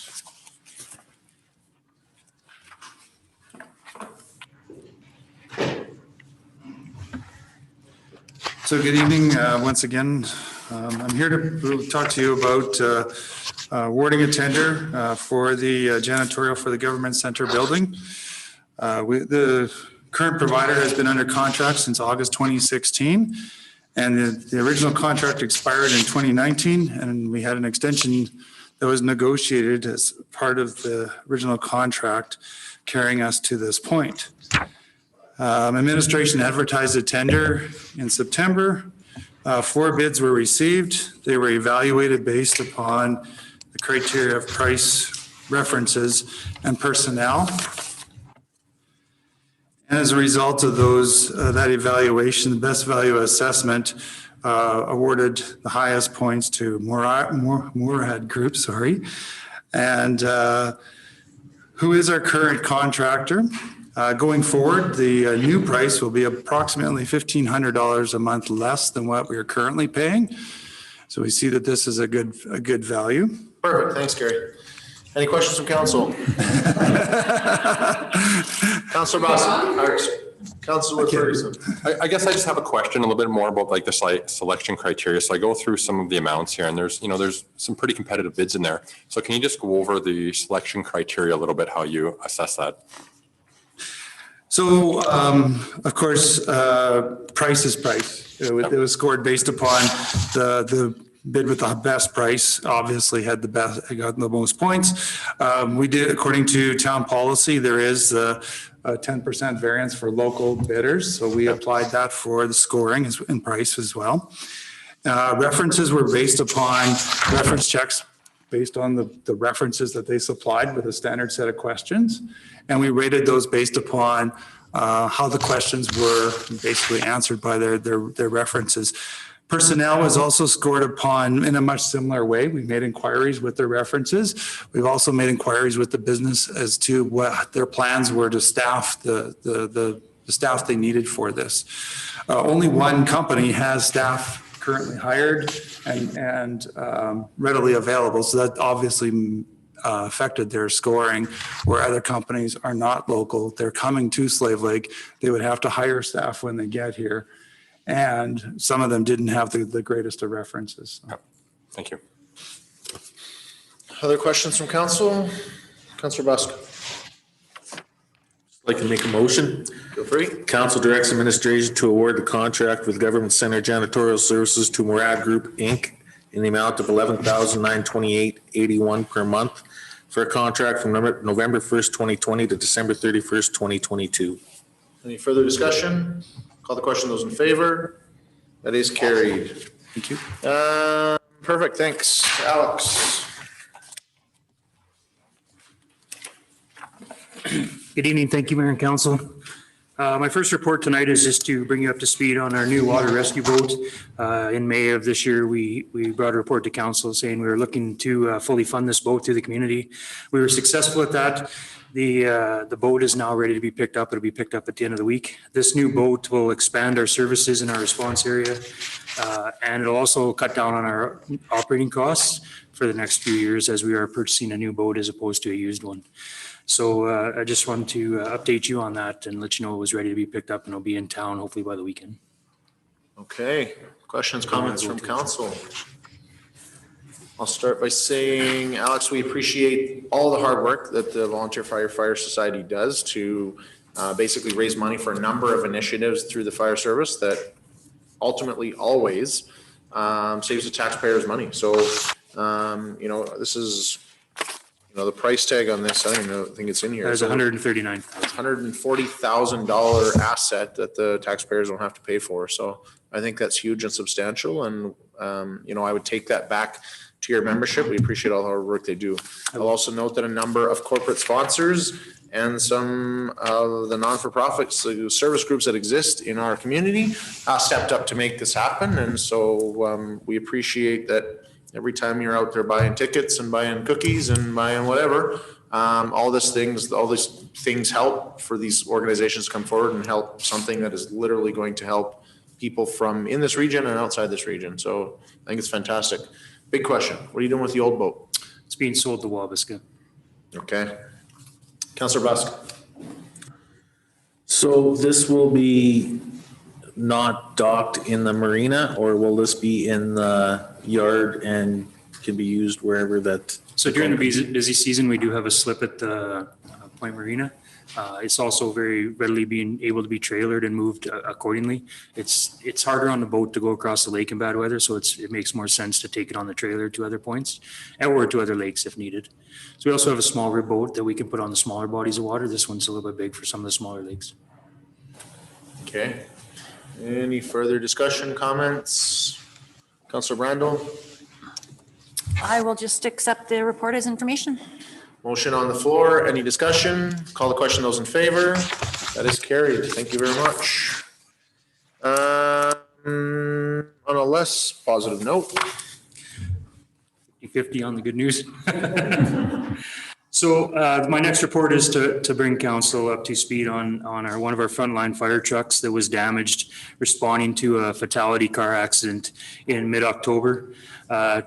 This unit responded twice up Highway 88 over the temporary bridges, once in February and once in October, both times sustaining damage to the engine and coolant system. The first time it was repaired on site and it was drivable again.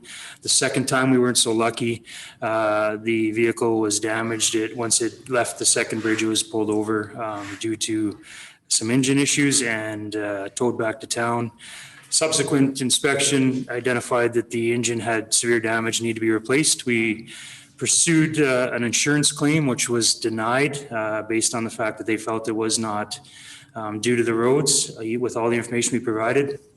A local company is a dealer of the engine that's in that truck, and they were working with the insurance company as well. They quoted us $56,000 to repair it. This is one of our newest trucks and a major piece of our response in town and in the region. So we will need to get this repaired and back into service. And we are pursuing another avenue through the government, but still working on that at this time. Okay. Questions, comments from council? Councillor Busk. What's the insurance agency again that we use? I'd have to check into that. I'm not sure. And photo evidence and stuff was sent to them, showing them the condition of the road, and they deemed it that it wasn't. They couldn't identify clear enough that it was due to the roads as opposed to a mechanical issue. The both times it was a coolant hose that was damaged, and they couldn't confirm that it was due to the roads at the time. So you said that we are having conversations with the province about this? Yes, we are. I have written a letter to the transportation minister, and there is a way to claim damages through Alberta Transportation. We're pursuing that avenue, but we don't know if it'll be successful or not. Thank you. Okay, Councillor McGregor and then Councillor Brandel. We did know a little bit of information about this and have passed it on in our discussions with the MLA for the condition of our roads in the region period and how wonderful they are. So he is aware of this. So maybe that's kind of a check the for MLA's you. office has reached out to me as well, and we've had some discussions with them. Councillor Brandel. Okay, so insurance didn't work. We have to pay for it in the meantime, right? So it's unbudgeted. So where is the money coming from? So the current plan is to put it into our repairs and maintenance budget. It'll put that budget line over, but in our overall budget, we're still tight, but not devastated right now. Okay. Okay. Other questions, comments? Okay, so we don't basically have any evidence to prove that it happened on the road. Correct. Okay, and that's why insurance, we don't have a case to go back and hire a lawyer and fight our insurance company? Correct. Yeah, it was responding to a call. The truck we feel was fine when it left the fire hall. After 30 kilometers of bad roads on a bad day, it was damaged beyond repair. And we took videos and pictures of everything that we did and responded to, and we were unsuccessful. How are you guys covering with that unit right now? So we're fortunate we have 2 pumps in town, and our backup pump is our frontline pump right now. Okay, so anyways, in the meantime, you need this unit, you're pursuing getting it fixed here. We're gonna absorb it in our budget. What's the turnaround time to get it fixed and back on service? So when they were dealing with insurance, there was some miscommunication. They actually thought they were going to be successful, so they ordered the engine. The engine's actually here now. They were just waiting for us to give them the green light to fix it. So it should be days once we give them that. Okay. Any other questions from council? Councillor King, I'll make a motion that council accepts this report as information. any discussion? Call the question, those in favor? That is carried. Thank you. Okay, but, yeah. Not if they're doing it within their own budget. Councillor Brandel is stepping out, and we'll get into bylaw number 25, 2020. Lori, floor is yours. Okay, your worship and members of council, the purpose of this report is for council to give bylaw number 25, 2020 first reading and set the date for the required public hearing. So the name of the applicants and landowners are L. Lyle Rooker Professional Corporation and 1283447 Alberta Limited. The civic address for the properties in question are 105 and 109 6th Ave Southeast on Lot 3A, Block 31, Plan 0122117, and Lot 3, Block 31, Plan 6474NY. So the proposal is to redesignate the subject lands from regional commercial to downtown. The subject site is within the regional commercial designation of the municipal development plan. Such an amendment is required. The subject site is also within the mixed hospitality commercial precinct and maintains a C2 secondary commercial designation in the downtown and Main Street area plan, and as such, an amendment is required, and also contains a C2 secondary commercial zoning in the land use bylaw, and as such, the land use bylaw requires amendment as well. The Municipal Planning Commission reviewed this application at its meeting last evening, and they support this bylaw. 3 plan amendments are required to facilitate this application. So the Municipal Development Plan Bylaw 25-2020, Downtown and Main Street Area Plan Bylaw number 26-2020, and the Land Use Bylaw number 27-2020. And we're going to process all 3 concurrently. The applicants have indicated that they would like to be able to entice more of the uses that currently exist in the C1 district to their sites. They maintain they are part of the downtown area and that this zoning change will increase the opportunities to lease space in their buildings. Now, as the MGA requires council to hold a public hearing prior to passing a resolution on a bylaw, typically there's no discussion on applications at first reading. That said, the planning department is proposing a different process for these applications that will be on a go-forward basis, and as such, we'd like to present the following information now, even though we are only requesting first reading at this time. So the discussion is not about the rezoning application, but more about process. Okay. Okay, so the planning department recognizes that council's strategic priority and vision is to grow businesses in Slave Lake, which in turn will drive the local economy and grow the town as a whole. While the downtown plan was recently amended, it restricts the ability of potential business opportunities along Main Street corridor within the C2 secondary commercial district. Further, the downtown plan and the land use bylaw do not completely support council's current vision, especially in commercial areas. Essentially, it appears that with respect to commercial development, the planning regulations seem to be in conflict with this vision quite often. In order to provide a more diverse list of business opportunities in this area, and we're talking the C2 zone, the planning department is suggesting perhaps a different and non-conventional approach. This approach would consider zoning and uses in commercial districts based on good planning principles in conjunction with zoning maps, listed uses, and purposes of districts. The following are the planning principles we would compare applications to. Public safety. When considering public safety, we would be reviewing the subject site and area with potential developments and listed uses to determine if there could be a potential public safety concern. Compatibility. When considering compatibility, we're reviewing the subject site and area and potential developments and listed uses to determine if the proposed uses or developments may generate noise, dust, odor, traffic, fumes, etc., essentially a component of a use or a development that could create concerns for adjacent users. With respect to infrastructure, we would be reviewing the subject site and area with potential uses and developments to determine if the appropriate and sufficient infrastructure is present to properly support those uses and developments and will not create operational issues or public safety concerns. And finally, the last principle would be environment. When considering the environment, again, we're reviewing the subject site and area with potential developments and listed uses to determine if the proposed use or development would create an environmental issue or concern. Planning department is cognizant that this new process will create spot zoning. However, this new planning approach does not concern itself with that issue. Eventually, what we hope will occur is an update to the downtown plan and the land use bylaw to create a much larger central commercial zone, which will include the downtown core and the entire length of Main Street, all the way to Highway 2. This amendment will resolve the spot zoning issue. However, for now, this is the approach we are considering.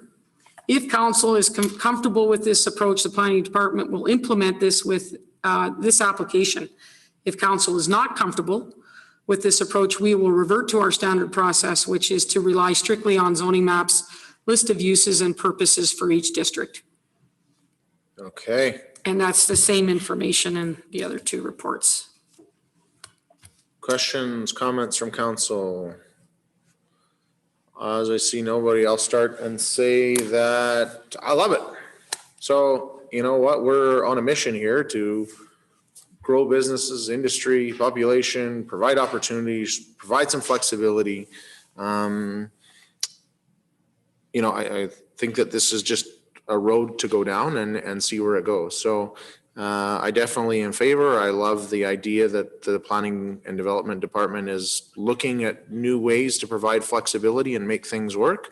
And I think that's the message that we want to send out. So, hey, I don't know if we're 100% on the right track.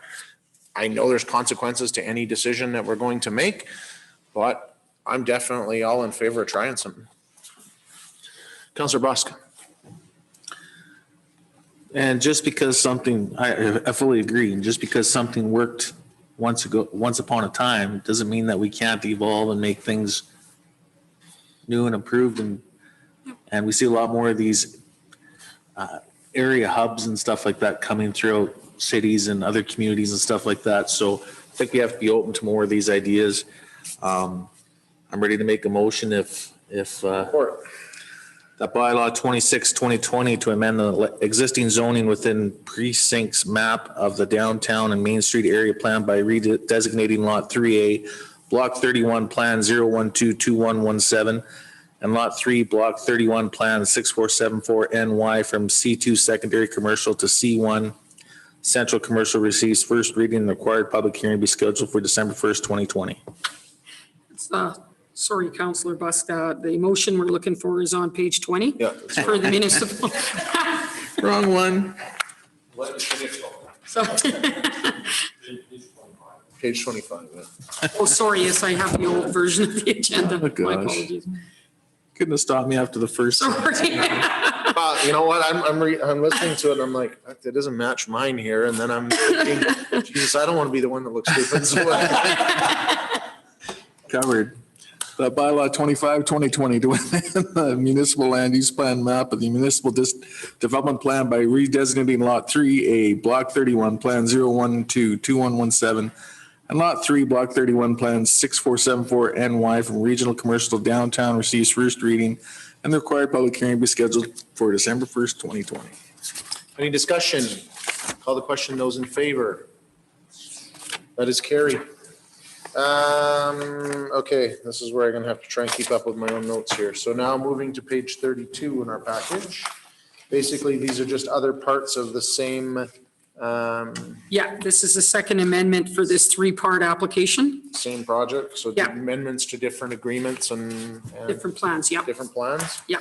No new information. Counselor King, Make a motion that bylaw number 26, 2020 to amend the existing zoning within precincts map of the downtown and Main Street area plan by redesignating Lot 3A, Block 31, Plan 012-2117, and Lot 3, Block 31, Plan 6474NY from C2 Secondary Commercial to C1 Central Commercial receives first reading, and the required public hearing be scheduled for December 1st, 2020.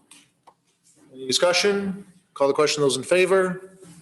That is carried. Okay, jumping to page 42, which is our third part of this. No new information. Motion is on page 45.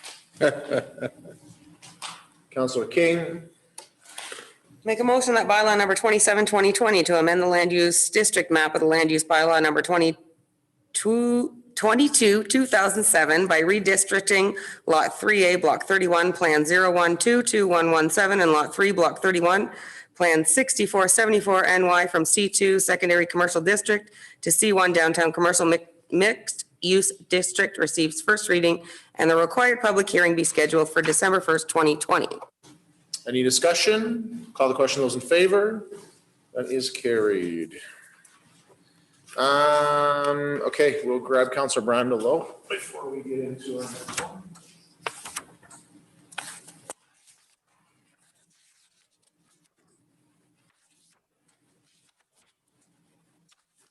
Okay, so jumping to page 52 in our package for bylaw 22, 2020. So this is in regards to the shopping district signs that we talked about earlier tonight in our public hearing. Correct. Do you have any new information to share? Nothing other than we are recommending approval or support of bylaw 22, 2020. Councillor Ferguson. I'll make a motion that bylaw number 22, 2020 to amend various sections of the land use bylaw number 22, 2007 with respects to signs receive second reading. Any further discussion? Councillor McGregor. So I just would like to echo Council Brandel. We did do a lot of work on this sign committee. We had a lot of people from the public. We thought we had nailed down every last possible thing that could come. And this one, and so this was something that I totally didn't even think of. So, but I am in favor of changing it. So I'm glad that they brought that forward for us because we did do a lot of work to get this where it is. So, but this one still meets the requirements and would appease all the people that sat on that board as well to help get it there. So, Yeah, thanks. I love that we're adapting and trying to make things work. Motion is on the floor. Any discussion? Call the question. Those in favor? That is carried. Okay. Page 59 in our package. So we heard. Oh yeah, sorry. I'm flipping already. That bylaw 22, 2020 to amend various sections of the land use bylaw 22, 2007 with respect to signs receives third reading. Any discussion? Call the question. Those in favor? That's carried. Sorry, guys, mine's already jumping to the next one. Okay, page 59 of our package. Lori. The only thing I have to add here is that the planning department is in support of this bylaw. I still feel the institutional zoning for that piece of property is a good fit. It's worked really well in that area for those kinds of uses. Public and quasi-public uses have worked well in that area for a long time. And the location lends itself very well to the provision of those services being located right on the periphery of the downtown core. So we are in support of the bylaw. Okay. Questions and comments from council? Councilor Busk. I guess one of the things that I really have to question is the past institutional uses of that have not been, I want to say, boarding house uses, things like that. The people come, they've left, they're not there all hours of the day. I don't see the similarities. I guess I'm having a problem when we brought this forward tonight. It was just supposed to be a zoning thing, but now that we've had the full discussion of the entire group of people that came tonight, I'm having a problem wrapping my brain around just the institutional use that this is being proposed for. So I would add, that's 100% my fault, without a doubt, 100%. So I take it. We were asked to consider zoning, but we had a number of people that made a point there and spent a lot of hours there knocking on doors, doing whatever to bring forward a process where they wanted to be heard. And I thought it was important for them to have that opportunity. So that being said, I would remind council that there is a process that happens where a number of those concerns get addressed. I myself, I can tell you, I'm not convinced that that is the right location for the use specified in an application that we have not yet received. And so I think what needs to happen is that, like any application that comes in, we have to understand exactly what they're asking for. If we have concerns and it's not a normal use, there's a process where we go through and public members have input, council members have input to basically say, hey, I'm not in favor of this and this is why, or I am in favor, but these are all the conditions that need to be opposed and need to look at all those things. I do not personally have the right information tonight or enough information to tell you that it makes sense to have that particular use specified right in that building. But in fairness, that's not what I'm asked to do tonight. What I'm asked to do tonight is, can institutional zoning fit there? I would argue that it already has. Theoretically, that's what it used to be when it was a medical clinic, correct? Yes.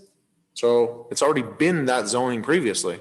So, I am struggling as well with all this information. And a lot of us have been hearing this information and getting feedback from the public for a number of weeks on this, because it is targeted to the fact that there is a homeless shelter, transitional housing, MAT program that is going to go in this building, and is that right or not? That is not what we have to decide tonight. There's a process that exists for that, where we're going to get even more feedback. People have a chance to speak. We're going to get public people that are also voting on that process. I think tonight the question comes back to, does institutional zoning fit there or not? And that's what council should be focused on. So that's all I would say. Councillor Busk. I know it's a discretionary use, the topic that was being discussed. And no disrespect to our MPC and stuff like that, but for a issue that's going to have ramifications throughout the community, that's something that I think should be a CDC kind of decision. You know what I'm saying? I don't think that necessarily we're going to be the ones that face the backlash of it, is what I'm trying to get at. So if we're going to face the backlash, we should be the ones that make the decision. I know there's a process. You go MPC, SDAB, all that was explained tonight. But until I don't know how they come back to us after SDAB, they have no other recourse, correct? We won't hear this at this table again. That's correct. So this has long-term ramifications for these 7 individuals here on council. It's one thing to say that we're passing this, but in essence, if you pass this and it goes to MPC and is successful, that is 7 people that are going to say yay to this if it's approved at MPC, because we've sat there and said that this is applicable in that spot, correct? All we're saying is that this spot could be used for institutional zoning. So if you feel that the MPC is not qualified enough to make the decision or shouldn't, then homelessness shelters shouldn't be in institutional zoning. They should be in council direct control. And in fairness, like there are no uses within council direct control because it is supposed to be used for an extreme measure only. Otherwise, you know, what stuff do we decide only council should decide on, and what stuff should the public have a say on? Yeah, and with respect to council direct control, I just thought, I'm not sure if all council's aware, but when they changed the MGA in 2018, they took away some of council's power around council direct control in that you can't just ad hoc change anymore. You have to have it in your long range plans. So in your MDP, in your area structure plan, you had to have already identified that certain areas would be council direct control, and then that zoning would come into place. So they're trying to get away from municipalities just using that council direct control as their hammer for any particular site. And they're forcing councils into a position where they have to do the long range planning around it. So you can still use it, but a whole lot more planning and time has to go into establishing where you're going to have your council direct control. And essentially the province is forcing you to justify what you're Yeah, doing, right? exactly. It's justification. Yep. Councillor McGregor. So I'm going to stick to just the zoning, and I will be voting not in favor of changing it to institutional. Institutional is more restrictive than C1, and in order to grow business and population, I would like to leave it with the 54 uses instead of 31. So my vote will be to not change it to institutional. Councillor Brando. So Lori, when it was a medical clinic, was it still C1 or was it institutional? I believe it was institutional, but I'd have to go back and look at historical land use maps to tell you for sure. But my understanding is, yes, it was institutional. Because there is some medical uses in the C1. There are now. The old C1 zoning didn't used to have that. That's a lot of that medical use stuff that you see in the C1 came about as a result of the downtown plan. Okay. I don't remember changing this one when the medical clinic left and ParentLink went in there. Yeah, I couldn't tell you off the top of my head without going back and look at the historicals. Yeah. Okay. I'm still, and to that end, I don't know either way. I'm thinking it was, but we have had uses that have existed under the wrong designation before and had to go back and clean them up under. So doesn't always lend itself to a logical discussion about why it did or didn't have. Correct, yeah. I really struggled with this rezone. And I did reach out to some people in the area just because of the potential use in there. And last night at MPC, I voted for the change. But talking to some more people and doing some real thinking about it, I'm actually going to change my vote, and I'm not in favor of the change. So I think it should stay as a commercial, just because so many of those, even the residential areas who do have a commercial component, and I think commercial just fits a little bit better. So I'm not in favor. Okay. Councillor Gramlich and then Councillor King. Excuse me. Oh, you talk too much. None of us get to talk. I got a frog in my throat.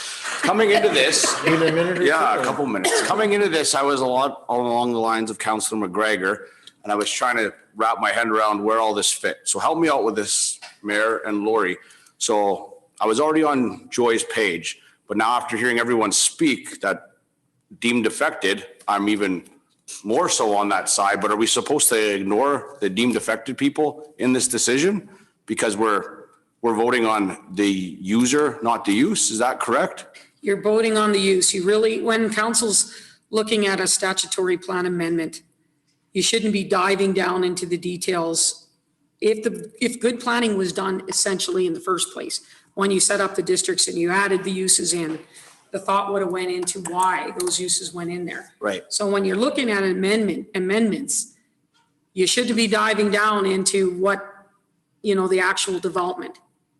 It may not go, it might go, who knows, and there's a process to deal with that. You're really being asked tonight to determine whether or not that zoning makes sense for that piece of property. So with the zoning change, you have 5+ residents around there saying, we're deemed affected, this really affects us, safety, all that. If those same 5 people came and said, love the idea, this is going to be great, my heart would say, well, hey, they live next door to this, I'm all for it. They're all saying, hey, this is going to be awful for us, but so what, I'm supposed to take that out of my consideration? But here's the deal, like, we're supposed to stay at 10,000 feet. Like this one is a decision that's supposed to be made at 10,000 feet. And you're not supposed to get into the uses. Realistically though, like, it's hard. Like, we're in a town of 7,000 people here. We're not the city of New York or something here. We're all in an ivory tower and we can say, yeah, I'm just looking at a map. Could something fit there? And looking at the grand scale, we're not. And we also need to recognize that the only reason we are looking at the zoning is because of the use that it's coming. So. Yeah, the cautionary for council really was at the beginning was when you get into actually talking about the user and you're talking about the people. Yeah. You really open yourself up to. So when talking about the use at that high level, like you guys have been doing tonight, is just fine. It's when you start talking about, we don't, those people that. So I don't care what's going in there. It could be another pizza place. But if those people that live around there are deemed affected by it that negatively, I don't care what it is. It could be another pizza place. And I would be like, well, they don't want it there. And they live there and they've lived there for 50 years, one lady. And so there is a process for that though, in the NPC, and they get to be heard by the public and they get to hear, and they get to come and speak their thing. And like I said. The other thought is if we're not going to put those shelters institutional, where are we putting them? Like, what is the appropriate land use district for them? Well, and there's a great question. Yep. So I will say that I am struggling internally and I have a whole bunch of crap I want to say, but it's not my turn. So I'm going to start with Councillor King and then go to Councillor Brandel and then I'll have my say. So I'm still on the same page as I was last night on MPC. When I look at the list of options for institutional zoning, like Councillor McGregor, I find it very restrictive and specific in nature. In fact, it only has 12 permitted uses, whereas the C1 has 27 permitted designated uses. I think as a council, we've worked really hard to find a vision. We've worked for the last 3 years to find this vision and mission that we're all excited about and really working towards at this moment. I think we're taking great steps in the right direction. If we're working towards revitalizing downtown and building business, making this zoning change, I think, is a step in the wrong direction because it's not really supporting our end goals of growing business and industry, as an institutional zoning basically removes these options from the table. So staying true to my vision and my economic prosperity for the town, I can't support this zoning change. Well stated. Councillor Brandel. No, I'm good. Okay. I have another question. Go for it, Councillor Brandel. Were you listening when Ronnie Lucan was speaking? You were, right? I heard some of what he was saying, yes. Anything about it having suites in there, is that change any of the zoning? No. Okay. Okay, Councillor Ferguson.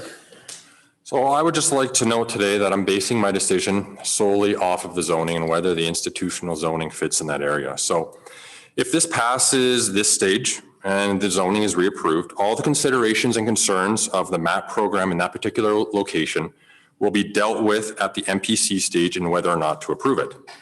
So I'm not basing my decision off of whether a program is a fit there or not. That will be dealt with at the MPC if the bylaw passes.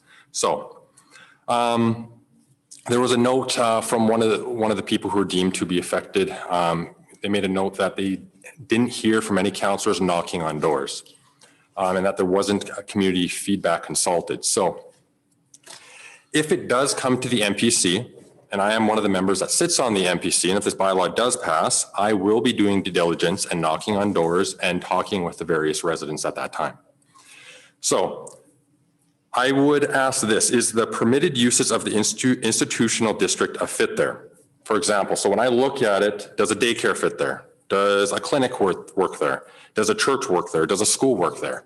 And I would argue that those, when you separate the MAP program from that those things are a fit in that location. There was also a comment made about the economic prosperity and that, we're trying to drive business downtown. And I fully agree with that assessment. But when we look at the institutional uses that are already downtown, so some of the schools, some of the churches, I would argue that those things actually contribute to the economic development of downtown because they drive traffic down there. So they complement our strategy of trying to drive business and trying to drive economic growth. So that being said, strictly based on a zoning, I am in favor of a zoning change. Okay. One comment. MPC, I don't know if it's different than SDAB. I only ever sat on SDAB and never sat on an MPC, but I don't think we are encouraged to go around and start knocking on doors. That's correct. So the idea is, and I would encourage councilors that if it does go to the next stage of year, do that, that theoretically is that when you're going to make a decision, it's an unbiased decision, which again is difficult when there's noise all around us all the time for the last 3 weeks, and it just keeps getting louder. And we live in a town of 7,000 people. But when you're going out and searching for certain things, you're getting one point of view instead of hearing everything. And so the idea is that there's a process where anyone who feels affected can come and share that information.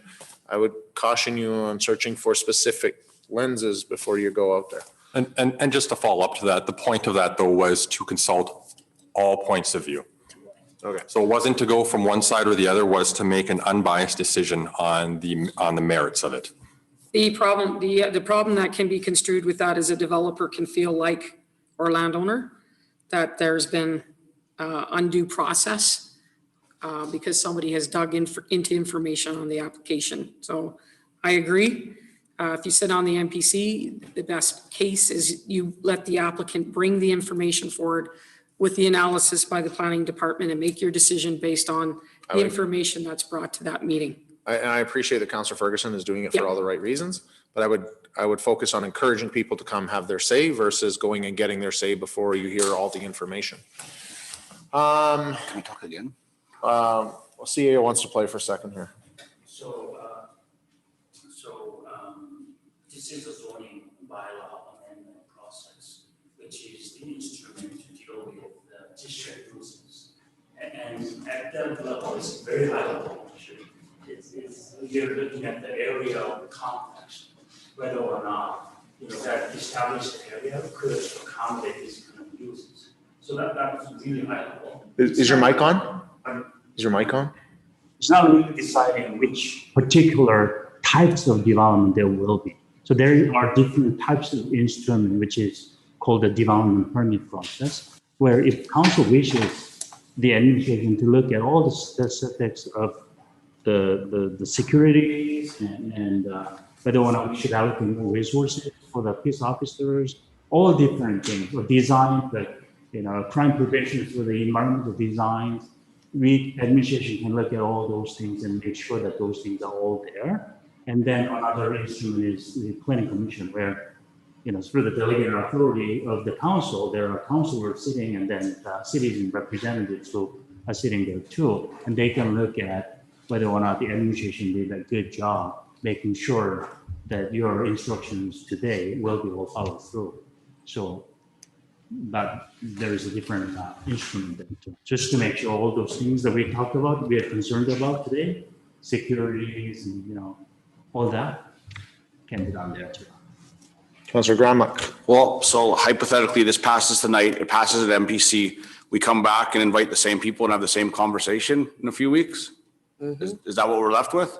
No. So theoretically, next step in the process, if it passes tonight on a change of zoning, first off, we need an application because we don't even have one yet, right? That's right. We have to get an application for a development permit. Goes through normal process where it goes to the MPC, and well, actually, it starts with the development department, right? Is going It to look starts at with that. us with an application, a complete application. Once I have that, then I can prepare an in-depth report for the MPC, and it will go to them. And the MPC evaluates it, goes through, they get all their questions And makes a answered. decision. There's an opportunity for public to give feedback at the MPC. Correct?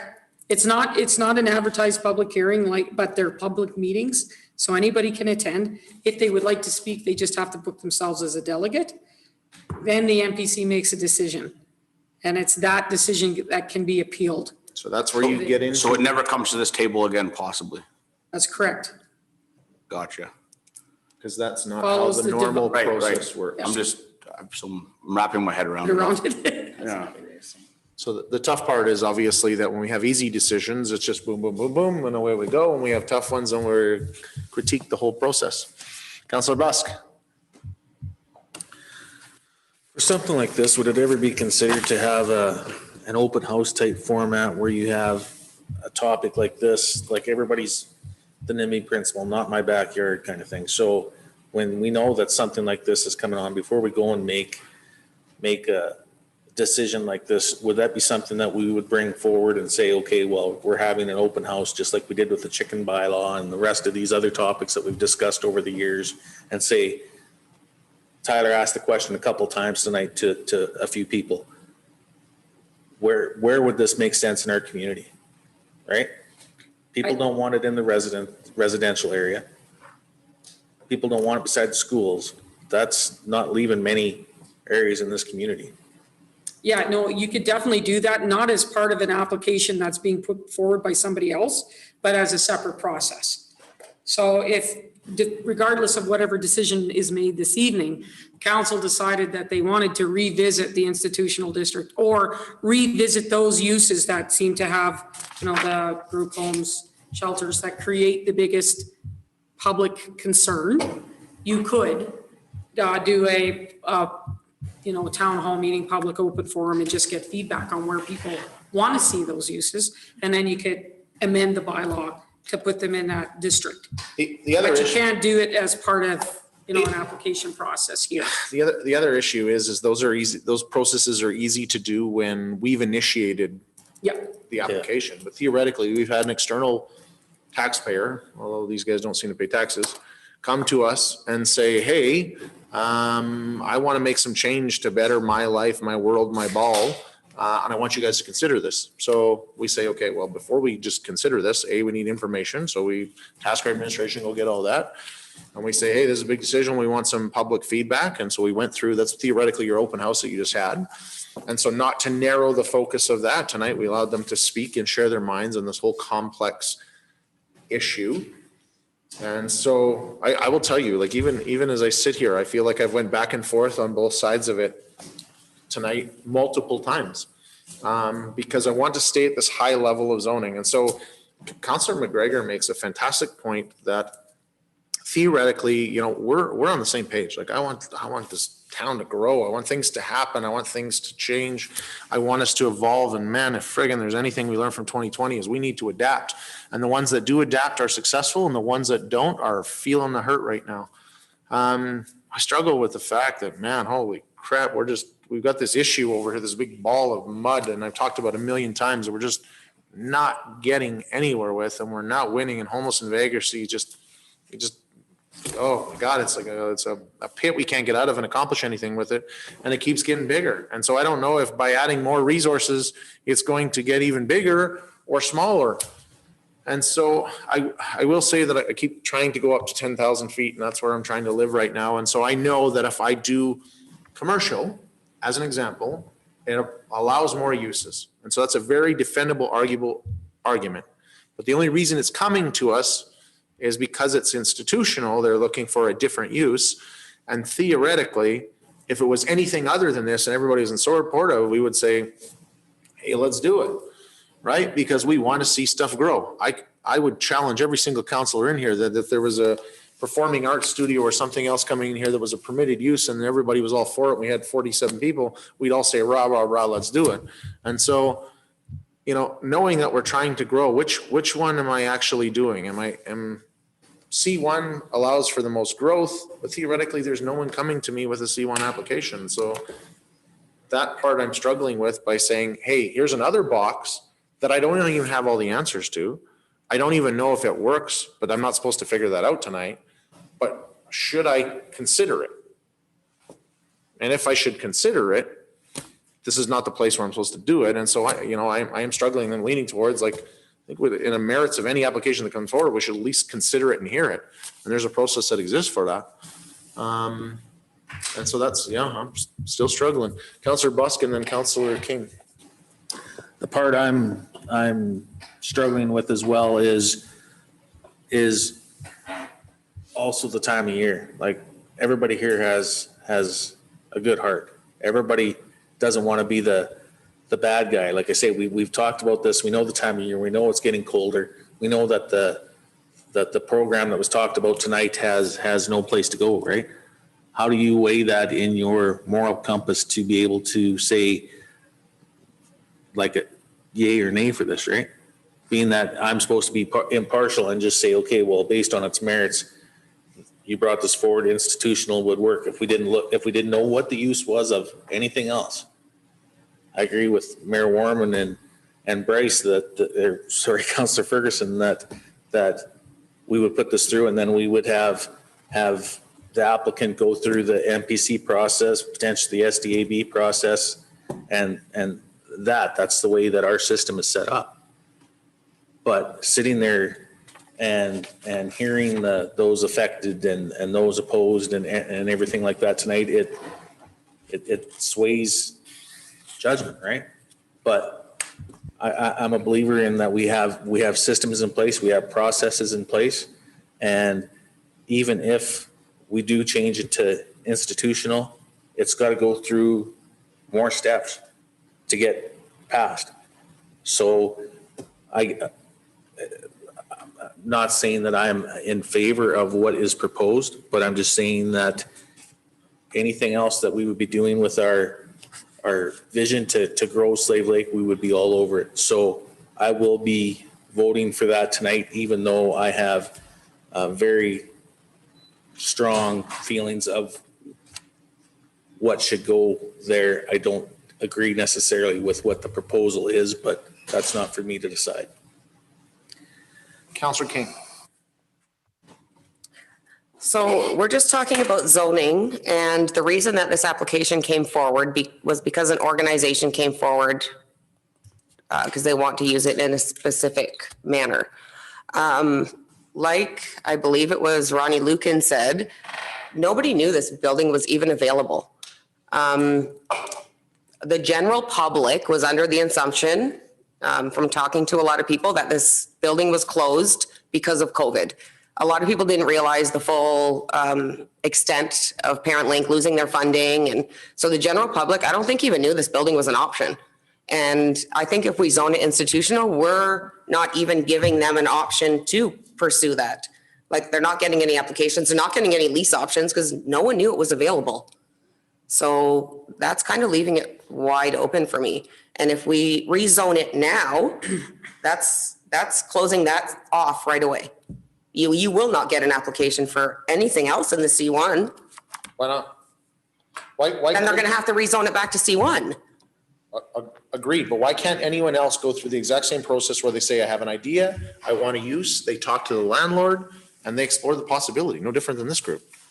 Well, for sure, but I don't know if I know for a fact people didn't realize that this building was even an option to rent. That's not up to us to make that, it's not a town facility. Right? No, but I'm just going, no, absolutely. It's not up, like, anybody here, Ronnie, or any of those people tonight could have had that same opportunity to talk to this government group and say that, oh, this facility isn't being used. Would you rent it out or would you sell it? Understood, but they're not going to go and ask that if they think it's just closed because of COVID. They thought Parent Link was still running. A lot of people didn't get that message. Again, not our problem, but this is being brought for just this reason. So I would say in another instance, right, if it wasn't a provincial building, right, it's just a landlord and somebody brought a use, would we inhibit their chance to look at it because no one else knew that it was coming for sale or that you could even rent it or whatever else? Like, because that's what I struggle with. Like, we're already making a decision that it doesn't fit there. I agree. Right. It doesn't belong in the realm of the discussion for zoning. Councilor McGregor. Okay, so yeah, I'm gonna repeat myself again. So we are here about zoning. Agreed. So if we are going to now talk about uses and people not knowing, I sit on another board that had no idea that that building was available. We have a whole community that didn't know that that building was available. So How are we even supposed to put an application in from another board if that board doesn't know that that building is available? They are a provincial board, so why didn't they know? Because they were told it was already done. That's why. They had no idea that they could even put an application in to use this as a spoke of an organization that is the hub in High Prairie. So we need to stay high level. We need to make our decision on zoning, and that's where we need to leave this discussion. Okay. Other comments, questions, debates? Okay. So I will say that I personally am voting in favor of changing the zoning for the following reasons. I think that we're all about growth and opportunity and checking stuff out and searching for things that could work and things that could change and things that can grow. And so I am not convinced that a homeless shelter fits in this location. I have 472 million questions. I have 800,042 concerns that go along with that, but that's not what I'm asked to do today. What I'm asked to do today is consider the possibility that a use, I don't even have to determine tonight which use it is, a potential use could change.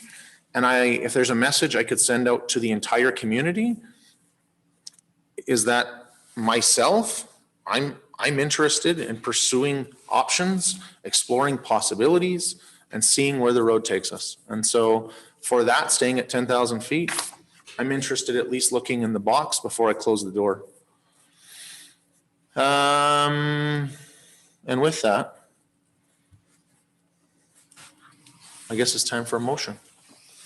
So, knowing that, I'll make the motion. Does nobody else get their hand up? That bylaw 23-2020 to amend the land use district map of the land use bylaw 22-2007 by redistricting lots 7 and 8, block 8, plan 1915 HW from C1 downtown commercial mixed use district to institutional district receives second reading. Call the question. Sorry, any further discussion? Call the question. Those in favor?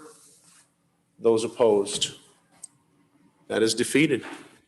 And so we don't need third reading. No, we don't. Thank you. Okay. So with that, we'll jump in. Oh, Lori, can you stay for 2 minutes? I just got to do Mayor's Corner because I got a question about this CD Sugar School one. And you don't even know what I'm talking about. But no, I got a question about it. Okay. Mayor's Corner, real quick. These are fun. I got to tell you, like we've been sitting here for a number of weeks talking about the fact that, you know, especially during COVID, that it feels like the world just like sucks you down and there's nothing going on. You kind of wonder what you're doing in this chair. Tonight, you probably got more than you bargained for. And so these are tough decisions. They're big decisions that you have to make that affect the community. I don't know if there's a right answer or a wrong answer. But I appreciate that everybody on council talked, asked questions. We heard people and we made a decision. In the weeks to come, we'll figure out if we made the right one or not. But I appreciate everybody being engaged and having something more interesting to talk about than the janitorial contract dropping for $1,500. I was excited last week. We started our first round of budget discussions. And so our CAO brought a new process to us where we tried to stay at 10,000 feet. Because sometimes I think when you spend too much time in the weeds, you don't even see the lake. And it was really nice to have a different approach to that. Council will get into some more budget discussions and deliberations here, I think next week off the top of my head. And so I look forward to that process continuing. We had a great meeting with the MD talking about fire services and some stuff we're lobbying through Tri-Council and the future of it. To reiterate, Tri-Council made a motion in September to basically transfer some remaining funds from our Fire Smart budget that was funded by the province after 2010 and keep four permanent positions within the fire hall to be funded with minimal impact to the taxpayer on a ladder system that goes over 10 years and basically nest egging some other money for future issues that arise. The point is that the fire service has changed. It's different than it was in 2010. We're doing all kinds of other things that just keep popping up. But more importantly, I think it comes down to the simple fact, we get past all the regulations, we get past OH&S, and we get past training and yada, yada, volunteer recruitment issues, and just focus on the fact that we've migrated from a fire department that went from, 150 calls a year to 450 calls a year and still climbing. That group needs capacity. And so once again, I appreciate that the MD and the Sarge First Nation had vision with us to recognize that that fire service benefits all of us. And that this strategic move of using some provincial funds there and reallocating them saves our taxpayers a lot of money and adds to their protection. Like Councillor McGregor said, I thought the Halloween turnout was great. It was great to see people out. The awesomest things were checking Facebook to see how people were delivering candy through like rope systems and down the rails or whatever they had coming up. One of the benefits are that, in Northern Alberta here, especially in rural, COVID numbers, although they're climbing around the province, we have a lot lower risk than other places. That being said, we did climb to 6 today. And as much as everyone gets concerned about the numbers of people that are listed there and the number of people that have COVID, I keep reminding people, please don't be alarmed by those people, because those people said, hey, I'm sick. They went and got a test. Likely they're isolating. We're more worried about the people that aren't. So obviously with numbers on the rise in Alberta, with more mingling going on because of Halloween, we're coming to that Christmas festive season. The only message I would like to deliver to the public is that when you are sick, stay home. When you have when you have symptoms, get tested, get checked out, because our issue isn't people that get COVID, it's people that give COVID. So that would be a message that I would send out. Let's keep our numbers low and keep shopping local. Last, in the economic development world, there's things that are happening. We've had companies coming and knocking on the door and bringing up ideas. Many of those I can't share because they're just exploring, and there's, it's always a competitive in nature. But a big one that was announced, Expander Energy was meeting with the MD. They're talking about a big project out in the Mitsue industrial area, generating some jobs, generating economy. These are great positive things to be talking about in our community. And I think it shows that some of the stuff that we're doing, we're succeeding in, because it's sending a message that we're open for business, that we want to make things happen. And that's the message that we want to be sending. That's it. That's all I got for Mayor's Corner. And so we'll jump into correspondence. So the first one, Lori, we have a letter from High Prairie School Division, and they're looking for permission to use the north exit. So right now at CJ Schurter School, there's a north exit in the bus parking where they can go on to Caribou Trail, and they want us to consider it. Yeah, that's interesting how that came about. But regardless, I think if we were going to consider this request, we would need a traffic impact. And the reason I say that is, talking about school buses coming out onto an arterial road. The sight lines coming down that arterial road to when you get to the school site it's misaligned. There's kind of a bend in Caribou Trail, and you cannot see properly when you're in front of like Cal Tire. Okay. So for those reasons, the fact that it's a dangerous good road, it's an arterial and there's poor sight lines, I would say that they need to conduct a TIA to see if a right turnout only would even be feasible for that site.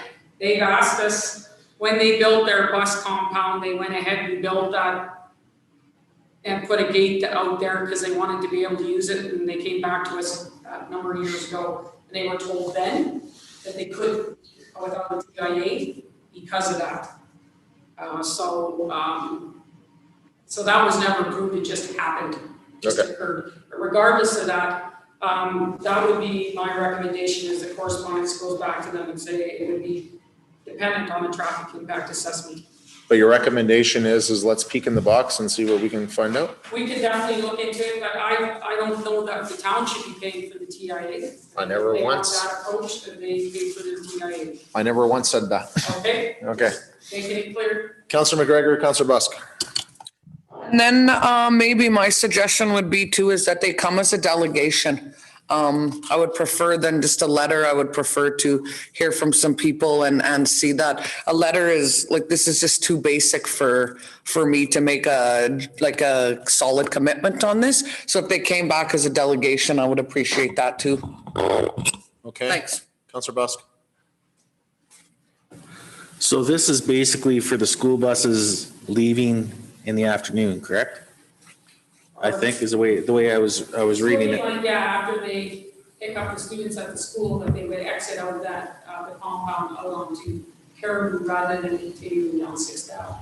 Because my question is, like you see it in a lot of communities for, let's say, emergency vehicles, fire trucks and things like this, they have the flashing lights, right? Like we already have school zones. If you had some kind of signage, flashing lights on Caribou Trail saying that to make drivers more aware that school buses will be exiting this area between 3:20 and 3:30 or whatever it is in the afternoon. Like I understand. I picked up my kids at Charter School. I'm sure the majority of the people here have that. It's pardon my French, a nightmare with traffic, and you could put as many photo radar vehicles and bylaw officers in there as you want, that it's still jam packed. And I would like to see us work with them and try and get something done, because it's only, what is it, 150 yards away from where the Legacy Center turnout is as well, right? Yeah, no, and it's not so much, I think with the TIA, they'll come back and tell us if it's feasible and what safety things need to be put in place in order to do that. I just would hate to, I don't want to say go ahead and then we end up with. And by no means are we saying make a decision tonight. It's more, do we want to task administration to spend the time to look in the box? Councillor Ferguson. So just a generic question to satisfy my curiosity. That's the truck road, right? That's a truck road? Yes, it is. Yeah. So if council is okay with the having delegation within a few weeks' time, I guess, depending on how urgent this is, administration can use our resources and take a look at, fire services, our engineering, myself as well, actually, as a traffic engineer too. And we'll take a look at it.